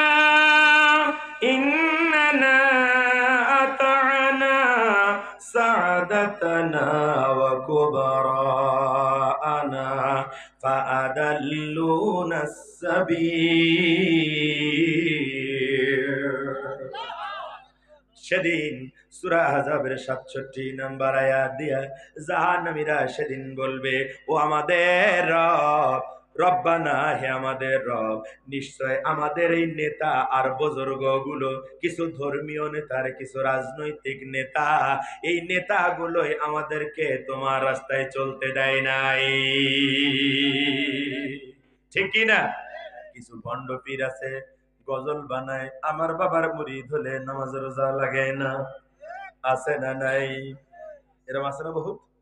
শুধু বলো এই করো এই করো, আর ওরসে আইসা দান করে যাবা, তোমার দায়িত্ব আমার বাপ আর দাদা নিয়ে রাখলো।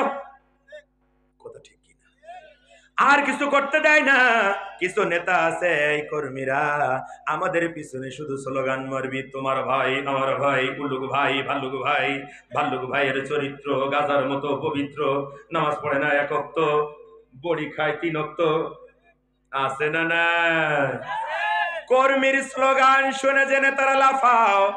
ও আমার নেতা ভাইয়ের একটু খেয়াল করো, খেয়াল করো, এই কর্মী শুধু দুনিয়ায় স্লোগান দিয়ে শেষ করবে না, এই কর্মী জাহান্নামের গেটে দাঁড়ায় তোমার জন্য একটা ফাইনাল স্লোগান দেবে।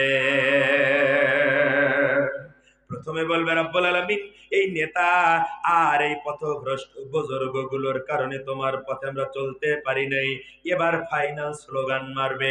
কর্মীরা বলবে, রব্বানা আতিহিম দিফাইনি মিনাল আযাব ওয়া লা'নাহুম লা'নান কাবীরা। সূরা আহজাবের 68 নম্বর আয়াত আল্লাহ রাব্বুল আলামিন বলেন, সেদিন অনুসারীরা বলবে, রব্বুল আলামিন, ওই নেতাগুলো, ওই বড় ভাইদের উপরে তুমি বেশি করে গজব দাও, তোমার সবচেয়ে বড় লানত ওদের উপরে দাও, লানান কাবীরা, সবচেয়ে বড় লানত ওদের উপরে দাও। তার মানে বোঝা গেল জাহান্নামে যাওয়ার 3 নম্বর কারণ হচ্ছে নেতার অন্ধ অনুসরণ। তার মানে আপনার নেতা, আপনার দল যে কথা বলে, যদি কোরআন সুন্নাহর সাথে না মেলে, মিলাই দেখাটা আপনার দায়িত্ব। যদি না মেলে, ওই দল আর ওই নেতা তালাক দিতে হবে, তারপর এখান থেকে উঠা লাগবে, নচেত আপনি ওই নেতার ওই দলের সাথে জাহান্নামে যাবেন। কার কথা? কথা বোঝা যায়? আমার ভাইরা লম্বা করতে চাই না, চলেন এবার 4 নম্বর কারণ বলি। জাহান্নামের দারোগা আবার বলবে, মা সালাকাকুম ফি সাকর। আল্লাহু আকবার। 74 নম্বর সূরা মুদ্দাসসিরের 42 নম্বর আয়াত থেকে আবার শুরু হয়ে গেল। এবার জাহান্নামের ফেরেশতারা বলবে, কোন জিনিস তোমাকে জাহান্নামে নিক্ষেপ করেছে? এখন যেহেতু বিচার হয়ে গেছে, আমলনামা হাতে ধরায় দেয়া হয়েছে, কোন কোন কারণেও জাহান্নামে যাচ্ছে ওর কাছে সে কারণ জানা আছে না নাই? এ তো আর কদম চিলানের 13 জন না, যে ওরা জানেও না যে কেন যাবজ্জীবন অপরাধের মামলায় সাজা খাটতেছি। কথা বলে না কেন? যারা অন্যায় ভাবে জুলুম করে, এই জাতীয় মানুষগুলোর উপরে যারা অত্যাচার করে, নিপীড়ন করে, যারা ওই 13 জনকে অন্যায় ভাবে যাবজ্জীবন শাস্তি দিয়ে আজকে জেলখানায় রেখেছে, ওদের উপরে এই জুলুম করার কারণেই পালিয়ে যেতে হয়েছে। আমার ভাইয়ের, আমার বন্ধুরা, জাহান্নামের ফেরেশতা বলবে, কোন জিনিস জাহান্নামে নিক্ষেপ করেছে তোমাদেরকে? এবার জাহান্নামীরা জাহান্নামের গেটে দাঁড়ায়া বলবে, ক্বালু লাম নাকু মিনাল মুসাল্লিন, আমরা মুসল্লি ছিলাম না। জাহান্নামে যাওয়ার 4 নম্বর কারণ, আমরা মুসল্লি ছিলাম না। মুয়াজ্জিন সালাতের জন্য, নামাজের জন্য ডাকতো, কিন্তু আমরা সালাতে যাইতাম না, আমার দলের লোকেরাও যাইতো না, আমার নেতাও যাইতো না। কথা বলেন না কেন? তাহলে সালাত আদায় না করাটা জাহান্নামে যাওয়ার 4 নম্বর কারণ হিসেবে বললাম। এখন আপনি যদি সালাত আদায়কারী না হন, তাহলে এখনই সিদ্ধান্ত নিতে হবে যে ফজর থেকে আর কাজা করব না। ঠিক কি না? বরং এই সিদ্ধান্ত নেওয়া লাগবে যে নেতার কারণে, যে দলের কারণে, যে বন্ধুর কারণে, যে আপনজনের কারণে আমাকে নামাজ থেকে দূরে থাকতে হয়, ওই আপনজন, ওই দল আর ওই নেতা এই মুহূর্তে তালাক দিলাম, আর কোনোদিন ওদের সাথে সম্পর্ক রাখবো না, রাখবো না, রাখবো না। কারা রাজি আছো? হাত তুলে দেখাও।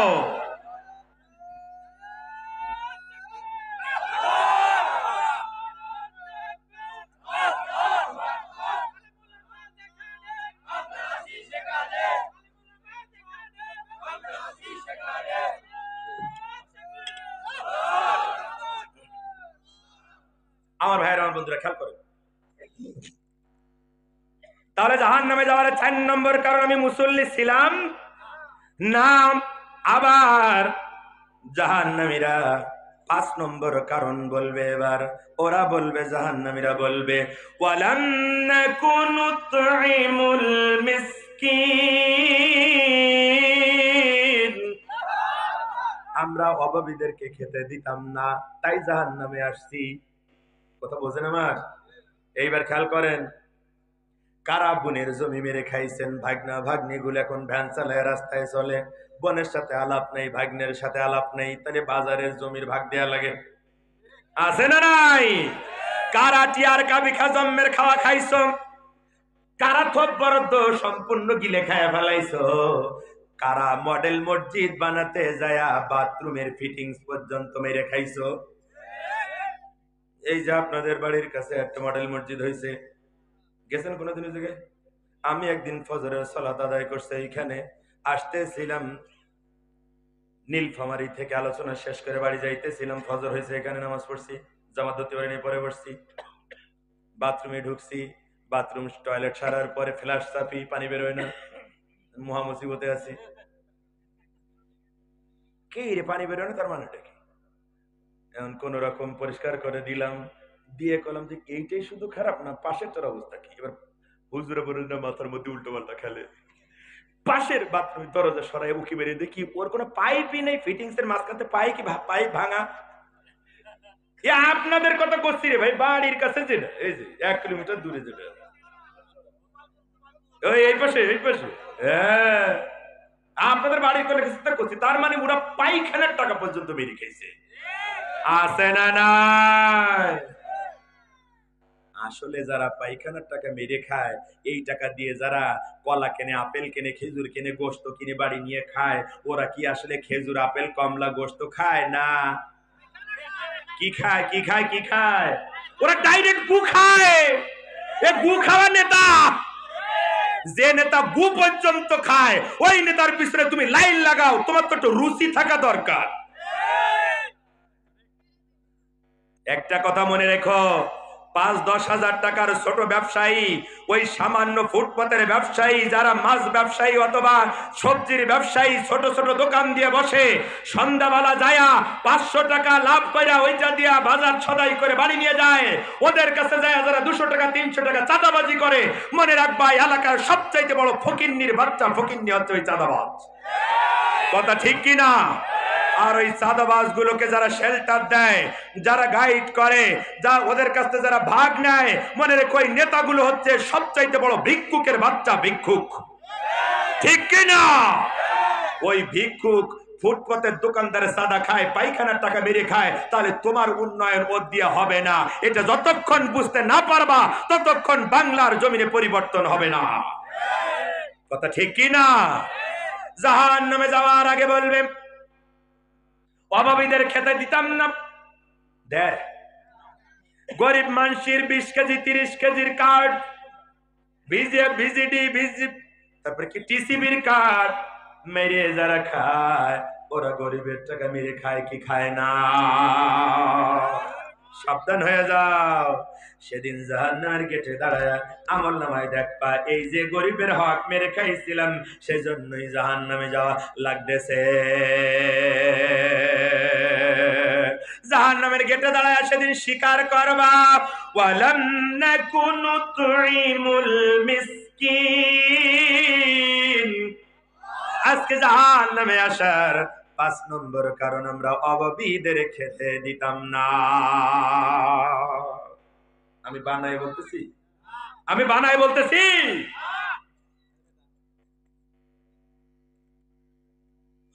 এখান থেকে শব্দ আসলো, কোন সমস্যা?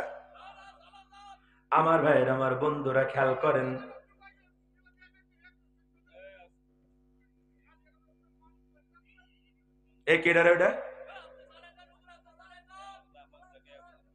আপনার এই সাহস দিল কেন এই কথা বলার?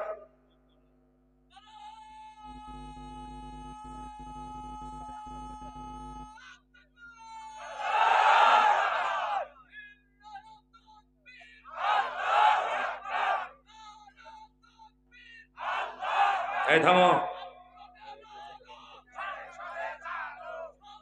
থামো থামো, এর পাগল ছাগল দু চারটে রাম থাকে সব জায়গায়।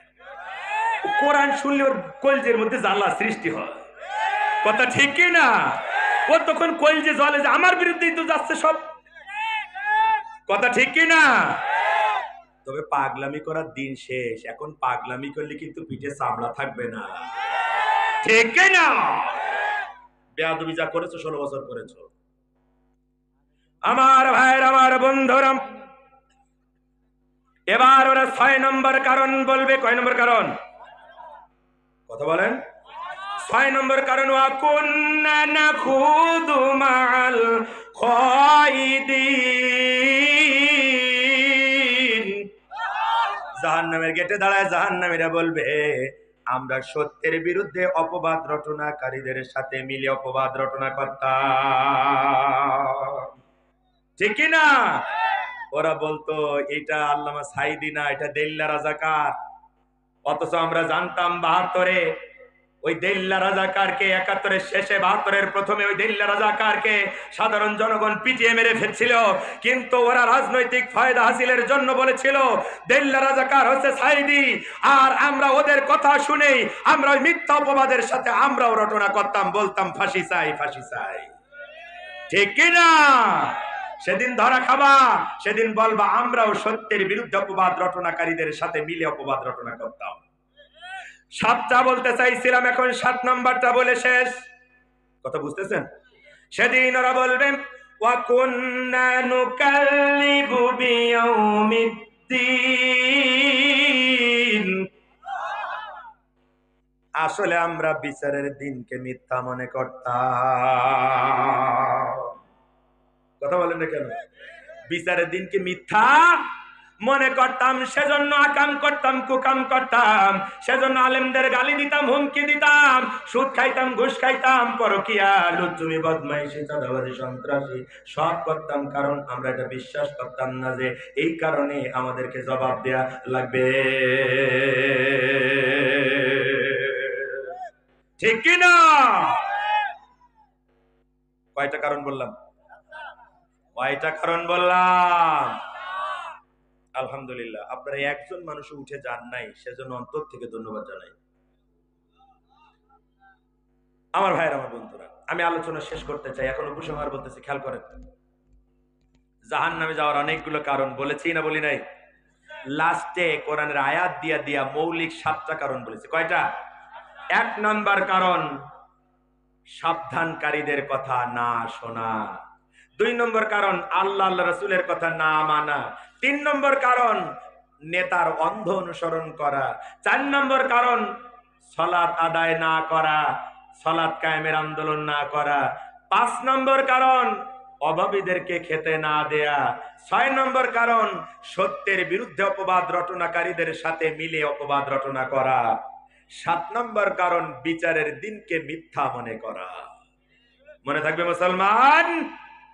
এখন এই হচ্ছে জাহান্নামে যাওয়ার গর্ত, এগুলো জাহান্নামে যাওয়ার গর্ত, এগুলো যখন সামনে আসবে তখন পাশ কাটায় যাওয়া লাগবে, নচেত জান্নাতে যাওয়া যাবে। বাঁচার উপায় কি? আগেই বলেছি, তুমিনুনা বিল্লাহি ওয়া রাসূলিহি ওয়া তুজাহিদুনা ফি সাবিলিল্লাহ। জাহান্নামের আগুন থেকে যদি বাঁচতে চাই, ঈমান আনার পরে জান আর মাল দিয়ে আল্লাহ রাস্তায় লড়াই সংগ্রাম করা লাগবে। কার কথা? অতএব লালপুরের তৌহিদি জনতা, নাটোরের তৌহিদি জনতা, জাহান্নামের আগুন থেকে বাঁচার জন্য, জান্নাত পাওয়ার জন্য, এই সমাজটাকে আল্লাহর আইন দিয়ে সাজানোর জন্য যদি প্রয়োজন হয়, জান আর মাল দিয়ে আল্লাহর রাস্তায় লড়াই সংগ্রাম করার জন্য কারা কারা রাজি আছো? 2 হাত তুলে দেখাও।